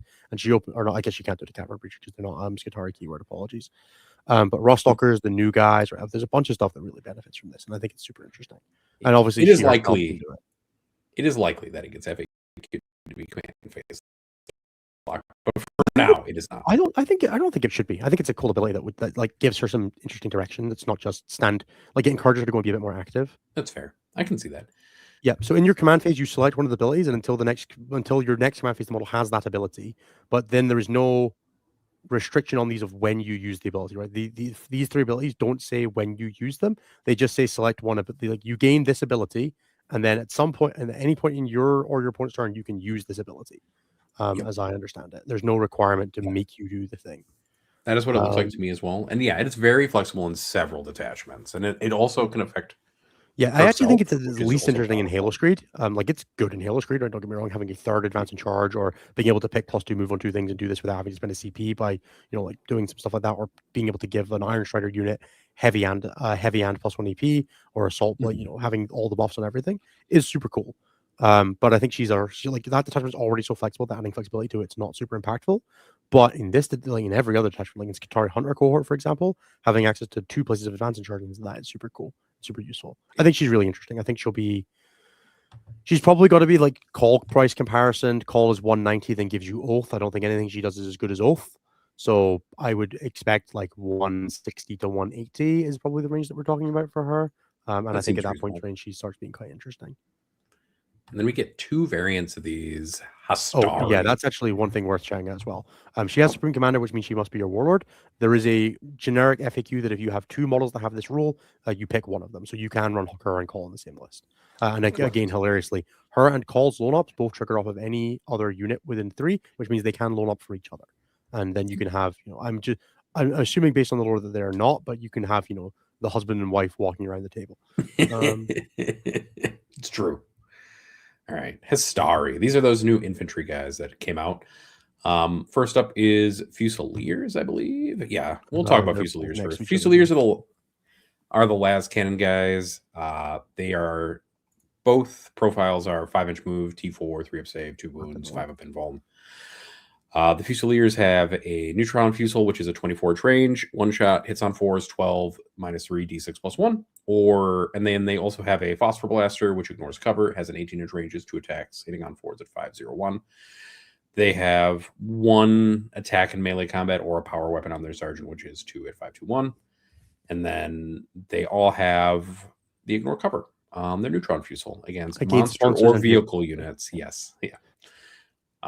They seem decent. Like, it's 5 last cannon shots. You can do some stuff with it. You put a Skitarii Marshal with them. They seem pretty decent. Yeah, Skitarii Marshal gives rerolls to hit. There's access to some cool enhancements. You can give them like Fire and Fade and Skitarii Hunter cohort. You can have like 1 score with Fire and Fade, 1 score with 18-inch Lone Up in that detachment. They're joined as if they were Rangers. You can join a tech-based Manipulus or something to them. I don't think that does a ton. I didn't see anything when I was looking through it that made me really excited about doing that. But yeah, they are kind of interesting. I do hate that. I don't hate this. You can have them like full hit rerolls, full wound rerolls by having them with a Marshal inside a Dune Rider. You can do some of the Tyler I know was talking about, like doing some Chaos Space Marine style stuff where you can run like 5 Rust Stalkers and 5 of these inside a transport and be like mini Chaos Space Marine decals, this kind of stuff, where you can do a couple different things with a transport and kind of like do that staging transport game that 10th edition encourages you towards. So I think they're kind of cool. Again, like if they're more than 20, like they're if you compare them to intercessors, right, which I know is the easy comparison for a toughness 4/2 in model, they have an invulnerable save, they have a much better gun, they're less OC, they don't have sticky. Like if they're in the sort of like 80 to 100 point range, I think these are very interesting. If they're more than that or less than that, they start getting into like completely useless or completely pushed territory. Yep. And then we have the Exterminators on the other end.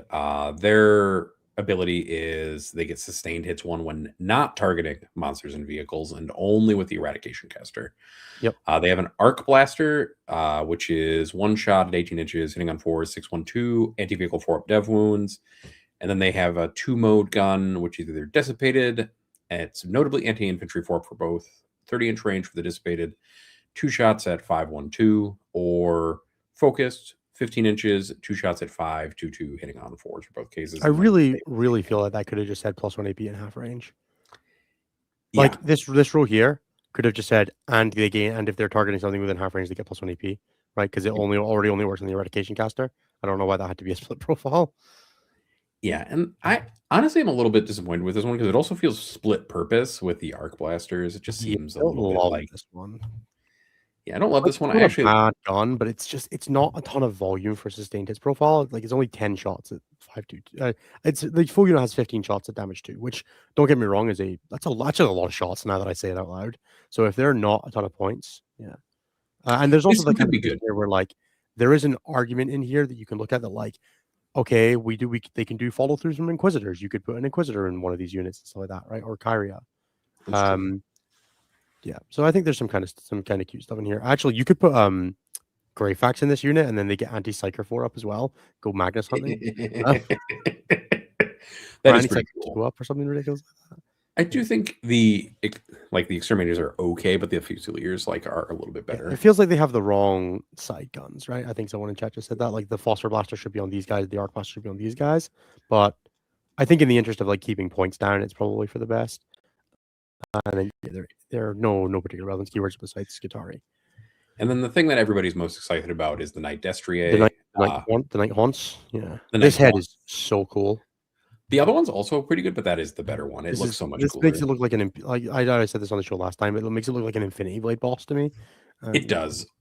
Like that or a Dark Souls boss. All right. This guy is notably in between the other knights. He has a 12-inch move, T10, 3-ups, base save, 5-up invuln against range attacks, 18 wounds, 6-up leadership, and is 8 OC. Degrades at where did your degrading go? At 1 to 6, where it gets -1 to hit and subtracts 4 from OC. The degraded rule is in such a random place in every Datasheet. I thought like for a while that some stuff didn't have it because of that. Okay. Yeah. So this model can either have 1 gun, 2 guns, or 1, 2, or 0 guns plus the stubber. 0 to 2 guns. Yes. Yep. So it either has a Chastiser, Gatling Cannon, or Frag Bombard, or both. The Chastiser is Assault, 24-inch range, 12 shots, hitting on 3. It's the Excruciating Cannons from the Defiler.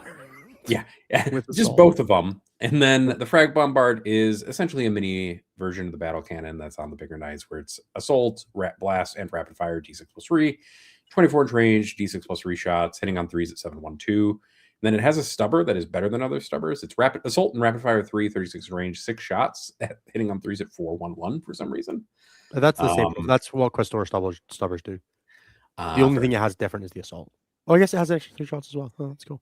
Yeah, it has an extra 3 shots. They're just 3 rapid fire 3. Weird. Then you can switch out either weapon for one of either the chainsword or the shock spear. You are not allowed to have the same melee weapon on Not that arm. I think you ever would, but no, not that there's a reason for it. And then if you are armed with 2 melee weapons, you do get an extra 2 attacks on your melee weapon profiles.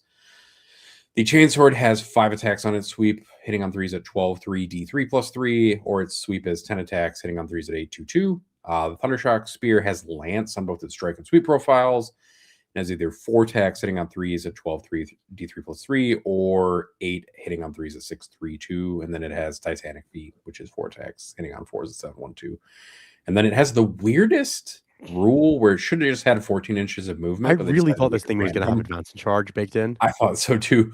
But instead, Ramjets is every time it makes a normal or advanced move, you add D3 inches to its movement characteristic. So on average, it has 14 inches of movement. And then Saturation Fire is its other datasheet ability where each time it makes a ranged attack, if its target was in range of 1 or more objectives, you ignore cover for that target. Yeah, and again, it feels like that should have had a rule that worked in melee for some reason, right? Like I felt like that should have had a thing there for that as well. But... maybe it should have just been an extra AP against a unit on an objective or something like that. I think it's fine that it's this. I just feel like it should have just had like or if it's in, and each time it makes a melee attacking, so you don't have an objective, it does X other thing, like had sustained 1 or something like that. But I do like that they gave you a benefit for taking 2 melee weapons, so you get +2 attacks, which actually is pretty. I think it's genuinely like unit. 7 attacks at 12, 3 D3+3, or 6 attacks at 12, 3 D3+3 lance is genuinely kind of a great profile. It's got good defensives. It's OC 8, which is nice. It drops to 4 when it's degraded. It's got a decent armor save. It's got 18 wounds. It's fast. It goes through walls. Notably, you can either run it with like characters double guns and make it and like buff it a decent amount, right? You can run it in Quest Your Companions, give it a advance and charge. It doesn't get a ton of Valor Strike because it already advanced shoots. I've seen some people talking about running this in Sisters, where you can just like run it like a Castigator, where it's just got, if it's within 12 or something, it just has an average of 18 plus 2d6 plus blast shots. It's a lot of good shots. It's a lot of good volume.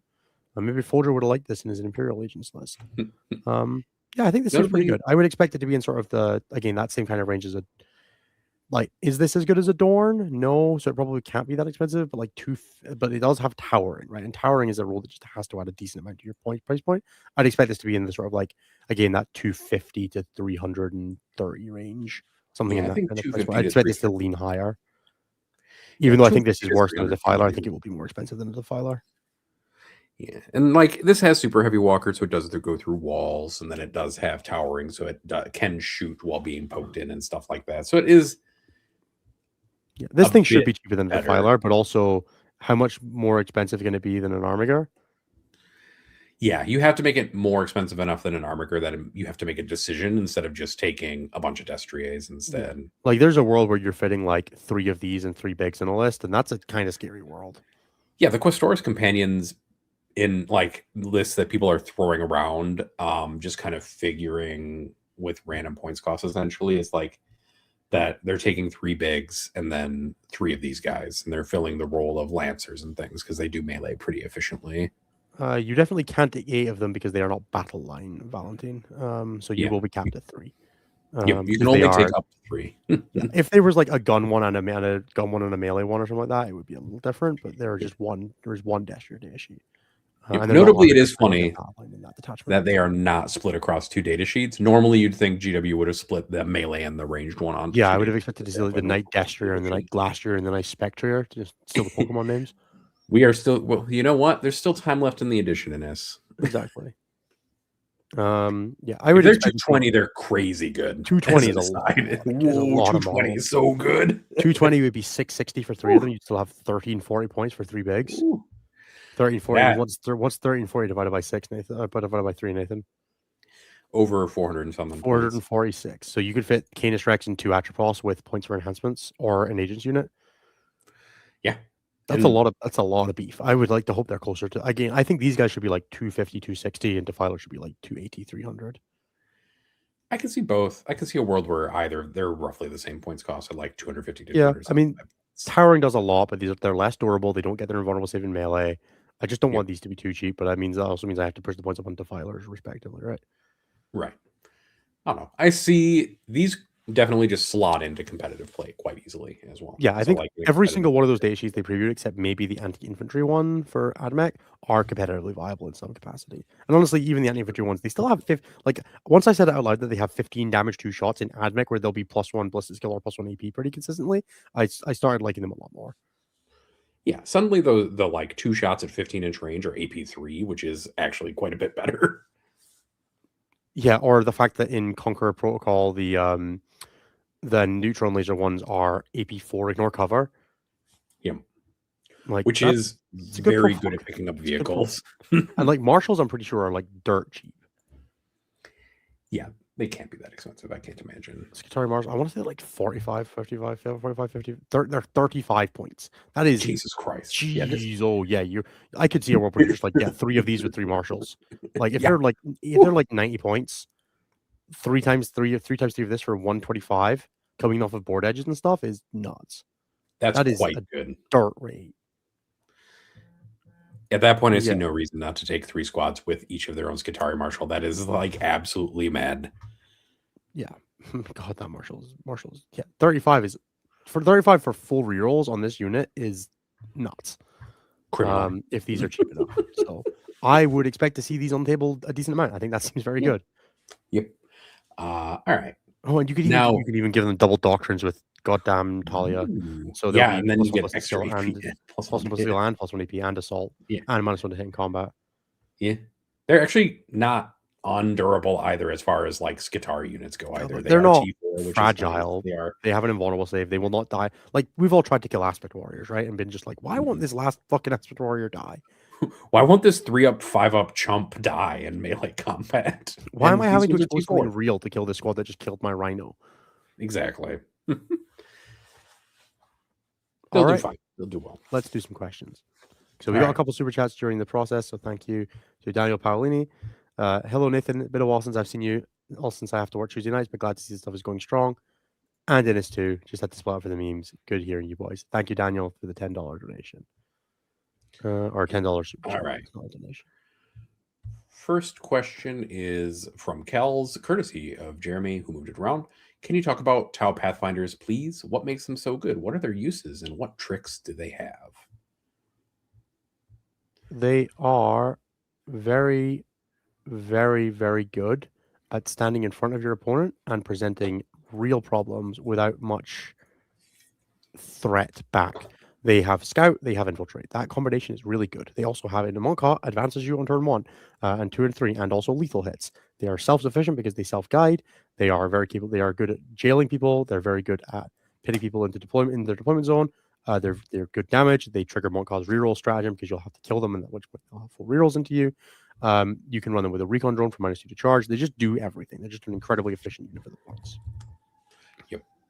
They're like 90 points. They're dirt cheap. They're like 20 points more than Scouts for 5 extra models and relevant shooting. So you're basically just infiltrating them, and then they have a Scout, or do they just... You infiltrate them 16 inches away from your opponent's front line, and then if you go first, they Scout 7 forward, and they're 9 inches away from your opponent's front line, and then they move 7 and advance and shoot. So they're in your opponent's deployment zone with a 3-up. And then if you go second, they Scout 7 backwards or forwards to pin your opponent in, and then they don't take a ton of damage, and then they come out and start doing that on turn 2 instead, or on your first turn, the second turn of the game. Basically a unit that is like cheap enough that it's like easy to toss in front of your opponent, but also like your opponent doesn't want to dedicate resources to but also will die to it if they fuck around. Yep. All right. Next question is from Truman, which is, Innes, what changes to your Deathwatch list from Manchester would you make after the lieutenant points change? So I cut the infiltrators and I put in a squad of eliminators, and that's what I played for Eurotrash this weekend. It was very good. I was very impressed with the eliminators all weekend. They did exactly what I wanted them to do, which was fire and fade, and they're really good at screening rapid ingress. Simon, oathing politely, says, Innes, I have played 2 Deathwatch mirrors in the last 2 weeks. Are you sorry? And can I expense my therapy to stat check? You I am not sorry. You cannot expend your therapy to stat check. I have been secretly building up an army to beat Deathwatch the whole time now that I've repopularized them. And as the premier Deathwatch player in the world now, I can conveniently say that Emil never wrote this list. I actually wrote it for Emil, and he has to prove otherwise.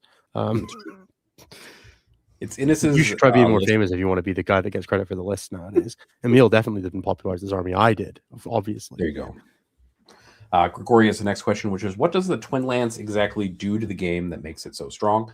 Because I feel like Tau was good before this data sheet. Tau was before the data slate. This Tau unit does everything it needs to do in an annoying way. So it has currently the ability to move at the end of everybody's fight phase with either a 6-inch fire and fade, or it can move its full 10 inches in a fallback move. It is fast. It scouts 8. It has a good amount of gun. It hits on 2, so it can spot really well. And it honestly, overall, also does some stuff that will make your opponent really upset at you in a very uninteractive way, like battle shocking units from out of line of sight, giving them -1 to charge. It can cancel out things like secondary objectives, specifically. Wow, my brain just totally shorted out. Area denial, area denial. Yeah, area denial being the big one. You can also use it to battle shock your opponent and then take an objective off of them, stuff like that. And they're rapid ingresses. It can screen rapid ingresses. It can shoot and score an objective without being uninteractable. It just does too much stuff for the points, while also being annoyingly durable and having way too many guns and irrelevant combat threat, which is kind of annoying because it can actually heroic and stuff like that in an army that doesn't traditionally get to do that. Yep, and you've never been more annoyed than when you have positioned something after like some work, like getting an advance and then getting battle shocked and -1 to charge from something that's out of line of sight from you, so you can't do anything about it. Yeah. Thankfully, it doesn't stack with the -2 to charge on Pathfinders, but that's fortunately it can't put you to -3 to charge. But yeah, they're also reasonably good in melee. Like they can melee things if they need to. They have their guns in melee just at hitting on 4s, I think, instead of on 2s. Which is fine. They just do too much stuff and have too many abilities in a game where speed and non-interactivity are very important while being durable. I think somebody mentioned that they moved them over 100 inches across 5 turns, which is just actual wild. I will. You know, when I played my first event with Victory's Guard, I tracked how many models I lost total. I'll track how many inches my Twin Lance moves this event. There you go. And then John Johnson has the next question. Again. John Johnson says, do you think the Destria has play in allies? I think a 12 plus D3 plus D6 moving gun platform with Assault is pretty interesting. Yeah. It seems really interesting. I think if your Detachment has like, if guns, your army has like any way to buff it or like is missing this specific kind of profile, it's very, very interesting. Yeah. They have a pretty good and like large amount of volume of like anti-infantry shooting. I think honestly just running them with like the Castigator or the, what is it called? The I'm sorry cannon. I don't remember what it's called, but like the I'm sorry cannon and the spear, the one that doesn't have lance with 5 attacks, could be really interesting as well. Just like dynamic profile that can advance and shoot until it's ready to do stuff, adds towering to an army that doesn't otherwise have it. Like you're not going to do it if you're playing Space Marines, but I think a lot of armies can benefit from that kind of unit. Right. Maybe Grey Knights will play one. You could see that. Then Sir Beardle has a thing for me, which is ruthless chaos Space Marines rampage across ravaged regions, rapidly rending reality, roaring ruinous rights, raising rifts, and rallying rabid reavers to relentlessly reap resistant ranks while reverent to the warp's raging, roiling wrath. There you go. That's true. That's because you keep calling him Sir Beetle, and he wants you to know there's an R in his name. No, I'm calling him Sir Beetle for now. Well, you forever. didn't. You called him Sir Beard L or just a minute ago. I know. Well, you have already failed, Nathan. Damn it. Maybe Chris you should try heroicing. It's true. I should. Sorry, heroicing. Heroicing. Sorry. Yeah, I'm gonna woo at you. Apparently, Ennis. There you go. Chris C has the next question, which is Mono Wolves player. After going 1-4 to GT this weekend, everything from round 2 onwards was durability skew matchups I struggled to scratch. Decided to go wide for an RGT this weekend. How cooked am I? Probably pretty cooked. And then follow up. I'd rather play Agents than Space Wolves right now. Yeah. Follow up. Outside of playing desaturated blue Ultramarines, is this just life until 11th? Pretty much. Yeah. I think game's in a weird spot right now. Yeah.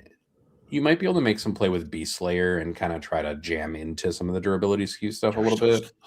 but it's still slow, and you still have to make kind of concessions there. And then Sir Beardle, I'm going to do it correctly in this. Will it be crab season soon? Red, blue, green, purple, or black all look more or less tasty. Probably going to order 3 Defilers, at least 2 Defilers. I don't know if I'll go for the full 3. I haven't even bought my Huron yet, but I'm probably going to buy 2 Defilers.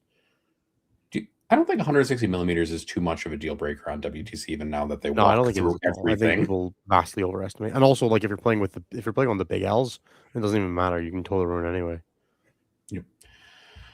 Simon H has another question, oathing politely, which is Gunch the way forward for CSM and singles, or would you run a more normal build with, say, Noise Marines or Obliterators or Warp Talons? I think Gunch is the way to do it. I think Gunch is great. You can do shooting. You're not going to beat Necrons attack by playing fair at them. You might as well Gunch them. It's true. Also, you're more likely to kill them if you Gunch them. Chris Polly. Reveal show tomorrow. It's got to be 11th edition, right? Yeah. Or the new edition, as it will inevitably be called. Sure. The new edition with the Armageddon box, probably. We've had Indominus and Leviathan. It'll be the new edition. It'll be the Armageddon box. It's strongly implicated that it's Blood Angels and Orcs based on the patches on that guy's jacket. So sick. I can sell the Orc half. That'll be great. And then we have another question from Chris this time. For the hosts who play Magic the Gathering, who's your favorite commander? I love my Talia deck, but Shrufus is also up there. My favorite commander deck recently, so is fucking Pat Laza because I love dinosaurs. Hey, dinosaur friends. Are we going this way? The other direction. No, you have to high five me. Like you're very failing. Innes, how can I high five you from this? There are yours. Is mine not mirrored anymore? That's very strange. You are doing it right at the end on my screen. I don't know what it looks like on your some screen. kind of mirroring thing. I don't know anymore, bud. All right, we're gonna keep going because that was really bad and really silly. Sean has the next question, which is how do you cost benefit analyze for attaching buff characters? Looking at Skitarii Marshals and the new Hestari, the output math probably favors adding the characters, but when do you decide the extra bodies would be better? Well, have you maxed out on bodies is a great starting point. Is the character transformational or is the character like non-transformational? Like, is there a degree of you can only rapid ingress one thing, you might as well make it as good as possible versus I just want to rapid ingress something with a smaller footprint. Like, there's tons of different things that can go into it. But usually, it's does this character add more to make this unit? Like, does this keep the unit's flexibility high? Does it change what it does in a way that having an extra one wouldn't? Like a lot of the time, the unit is often like a character delivery vehicle in the sense that, like, the Huron unit is a lot of the time you run 5 chosen and then masters and thing because you want the ability to have. You're not excited about the second 5 chosen so much as you are the 5 extra guys, right? You're running them as a delivery system to advance and charge. Versus doing something like a Sanguinary Guard unit, you're transformationing the ability to be defensive, but you're not really getting a ton of the offense side. So you can get away with running them without or with, depending on how you're feeling unit-wise. Trying to think of other examples of sometimes some units where you run them with or without. Like Orc Boys or like Orc units can be an example of this, right? Like you can run Breaker Boys and Knobs with and without characters, and sometimes you'll run like 3 War Bosses and 6 units they can attach to, and you'll flex depending on the matchup, depending on what you think you need more additional help with, or where you think the other rules will help. That tends to be the way you kind of make those decisions. Makes sense. Or you're doing it for like an enhancement. That's the other reason. Matthew Payne, Engine Aficionado, if you want the answer to your question about T-Suns and the new Defiler, we did talk about it in the context of the Warforged Ball back in the Defiler section. But we are, I think, still waiting to see if there are any other modifications to those cult-like units to see if there's anything else kind of to like tweak in those regards to those. Ilpispi joined the greater good. Any solution for 20 Necron warriors as Monka or as GSC?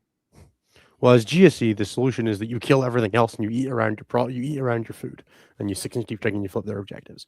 As Monka, I am told that if you shoot them with broadsides and crisis suits with fire knives, they will go away. So that is my plan. And then also thoughts on no Riptides for the Polish team event this weekend. Are they bad? I like Riptides a lot, and I hate playing against Riptides. So I'm going with the plan that if I hate playing against them, it's probably the thing that's really good. Every time I play against no Riptides, I'm just like, oh, thank God there's no Riptides. Riptides are really good. Riptides are That's all I'm saying. Citation needed, but no citation needed. They're just good. No, I don't think there is. Luke has a question, which is 2 crab or not 2 crab? That is the question. I think 2 crabs seems reasonable in Death Guard and Chaos Space Marines and in Emperor's Children. And like we drafted up a list that's like assuming 260, 270 point Defilers. You can fit like 2 of them and your 2 bricks and your Noise Marines and all that stuff. And it's like it looked real good when I was thinking about it. Aaron Sister's Main Knight has a question, which is, what was the CSM game plan from the weekend in? It's just Unga Bunga or some deeper tech? You walk at your opponent real hard until you charge at your opponent, and you hope they go away afterwards. It is not a complicated list. It is not pretending to be a complicated list. If you try to overcomplicate it, you will lose games for no reason. You should simply vibe at your opponent until they die. Tyler D has a question, which is, how many mutilators mutilate the mutilations should you include in Hurons, or do they replace the Terminator brick for combat prowess? I don't think people were broadly playing the Terminator brick already. People have broadly moved past that, I think, since Liam played it. I didn't certainly see any of them. I think it goes in instead of like if you were running the Bile Squad. I think it's a great replacement for the Bile Squad. That's where I'm existing on at the moment. And I think you just take 1 unit. Yeah, I think 1 with or without Morne. Like it'll depend on where points for Morne land. If that does the same kind of thing, right? Is Morne better than just having a second 5 of Mutilators if they're similar point or secondary Mutilators versus does having that 1 really, really good ingress change the math more? And the second part of it is Kravek with Terminators seems good for AP and shooting and in combat. And like that's true. Kravek is I still don't good think at Terminators do enough personally. Yeah. Like I was thinking about it like with him and a Chaos Sorcerer and Terminator armor, you get like AP 2 or 8 on the closest unit when they're combo weapons and stuff, combat bolters and stuff like that, which is not bad, but also you're stretching a lot of resources to get AP2 on your combi weapons at that point, or combi bolters. Yeah, and I'd rather run the combi weapons anyway, which are already dev wounds into most targets. So I think you just want to open up and rip 10 dev wounds into most targets a lot of the time. So Ritz Slaps Roof has a question, which is working on a preliminary version of 1,000 Suns Warforged pack with the new Defiler. Any ideas for list inclusions or best loadout for a 1,000? I think you just want the last kind of Ectoplasma and the Excruciators. I don't think you go super complicated with 1,000 Suns. I think you just want the one that does the most damage. I would be, not going to lie as well, very, very worried about the explosions in Warforged because you explode on 5s. And that is scary with D6 damage explosions. Yeah, D6 mortal wounds exploding all over your psychic castle is not great. But yeah, I want those las cannons with hit wound and damage reroll. That sounds great. 100%. Isaac, Wasted by a Swigoth, has the next question, which is, you have to set the official betting odds for Folger's top 4. What is it? I would give him like, who else is going to Adepticon? I haven't looked at the player list at all. I don't think. I know Nemo is there. Going. I'm pretty sure. Nemo's not going. Is Nemo not going, or did he chicken out? I heard he was going to be going and doing it. I didn't see him on the list of participants. No, I just looked. He's not there. All right, let me just search like 3 teams that I vaguely respect. He's the only Art of War player. Mm-hmm. Okay, do I respect any other American teams? There's a couple guys from that. Casually rude, Venice, but that's okay. I'm joking. Is there anyone from? There's no one from StatCheck there. So I'm pretty sure Folger's the only good player at this tournament. So yeah, I'm just gonna go with yes, 100%. Scari's there. That's right. The only good player at this tournament. You can't say that about Scary. You take that back, Ines. I know, but I will anyway because it's funny. Okay, Conan Jennings is going. Yeah. Brian Doherty's going. So that's 2 people that are gonna smash him if they play him at least. There's obviously a decent crop of players here. I would give him a 1 in 5 of making that top 4. I think he's good enough to manage it, but also there are enough people going who are good enough to stop him. He would need a very, very strong run and to get a little lucky a few times on the way through. Do I think Folger can do that? Yeah, I've seen him roll 4-ups. Of course I have. Do I think that it's very, very capable that he goes 0-4 drop? Also probably not. But, it's possible, but unlikely. Certainly not a thing that couldn't happen given the circumstances, right? Yeah. And then the last, I guess, what are your setting odds for me versus Innis in the unofficial StatCheck Pokemon Draft League? Well, I'm pretty sure I'm going to get rocked, but that's fine. Fair. And then Rickard has the last question, which is thoughts on a 5 bigs list for Imperial Knights, Chaos Knights that don't involve the attributes, because I hate that data sheet. With the fire of 1,000,000 suns. I kind of like that. We kind of like the idea of doing Canis double Lancer, double Crusader, because you can then fit in an enhancement, which is nice. Like, But I yeah, like Lancers. I Crusaders like are getting in. I good. like getting in the 4 reels against Fly at the moment. I don't know. I think you can make space where you just take like a couple of Lancers and some Crusaders and a Canis probably in that list or whatever. I don't know. Yeah, I think that'd be fine. You could. I was not hugely enamored with the list after the weekend of taking it. It did Yeah. fine. I think the only other thing you could probably maybe convince me is you take a cheaper knight and take like a Gallant or something after the points cut. Maybe. But yeah, I would be more like just wait for the Destria. Yeah, just wait for the Destria and see where that slots in with points. Yeah. Is probably 3 Destria, 3 Atropos. Just do it. I know you oh hate God. All right, and then that's it for questions. All right, Nathan, that means you have to do your thing. Oh yeah, shit. I do have to do that thing. I'm gone for a week and I forget that I have to do things. All right. If you join the most expensive tier of the Patreon, which is $15 a month, you get thanked at the end of every episode. Or if I forget, I make it up to you later and thank you at the middle of the episode. So you get to customize your little thank you message, and I will read it out at the end of every show. Thank you to Christopher. The Deceiver has written my current diet plan, and the Nightbringer is driving the struggle bus into the coffin. The Nightbringer, fighter of the Daybringer. Yep. Thank you, Willow Weeks. Thank you, Dan F. Thank you to Luke Harridan's taking the subway McCarthy. Thank you to David. If Lance is +1 to wound and Twin Lance is a busted Tau unit, what is Triple Lance, Clark? Thank you to Exhausted. Thank you to James H. Thank you to Colton Dan F. Miller. Thank you to Fungus. Thank you to John V. Again, completely whelmed at the new night data sheet. I think you're wrong, John, but that's okay. Thank you to Cam, F. Dan Morton, Hog Emoji. Thank you to Archon. I will now only measure unit costs using the Twin Lance as a scale. Did you know that a Hecaton Land Fortress costs 1.5 Twin Lances? Rahal. Thank you to Josiah Gettle. Thank you to Frankie. Thank you to Isaac. Tonight on Stat Check, Nathan has stretched his big brain muscles. Anthony and Jeremy left like my hopes to beat Durante. And Innes Ubu Wilson defiantly is upset the Folger will get less ITC points if he loses at Adepticon Tirada. Thank you to Welcome Back, Jeremy. Thank you to Stephen. 20 Warriors aren't bad, Ross. Thank you to Tom. Big Coterie must be stopped, H. Thank you to Thanks, folks. Thank you to Floof. I knew I forgot to change something, Cox. Thank you to Come With Me on a Gucci Adventure. Thank you to John Garza. Thank you to Henry. Penguins have excellent hearing to locate their mate in a crowd, and I wish I did too, the Wizard. Thank you to Penny the Penguin. We'll be very sad if Stat Check ends. Please do not make Penny the Penguin sad. This is your Penguin Fact.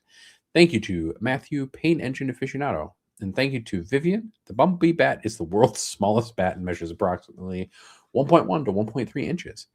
And then thank you to... I said no Atropos, and you assholes still suggested it. Smacking my damn head, my head. You know, No, if I you do suggested SFD, an entirely different list that wasn't 5 bigs that involved 3 Atropos because you didn't like it in the 5 bigs list. That didn't mean you didn't like it in the 6 bigs list. Also, before that, we suggested waiting for the Destriers before making a bigs list. The Spestrier. Yeah, you gotta wait for the mid-size. The Destria is my new favorite Pokemon. The Pedestrier. Fair enough. Destria. Fair. That's all I got in this.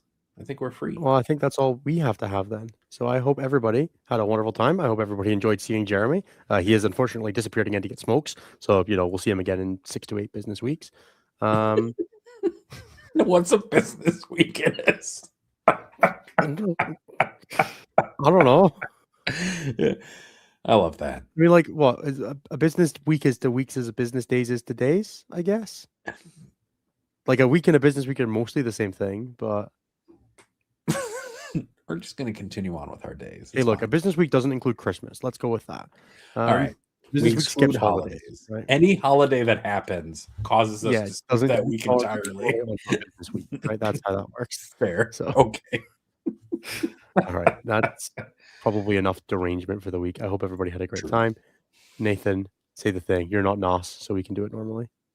Bye-bye.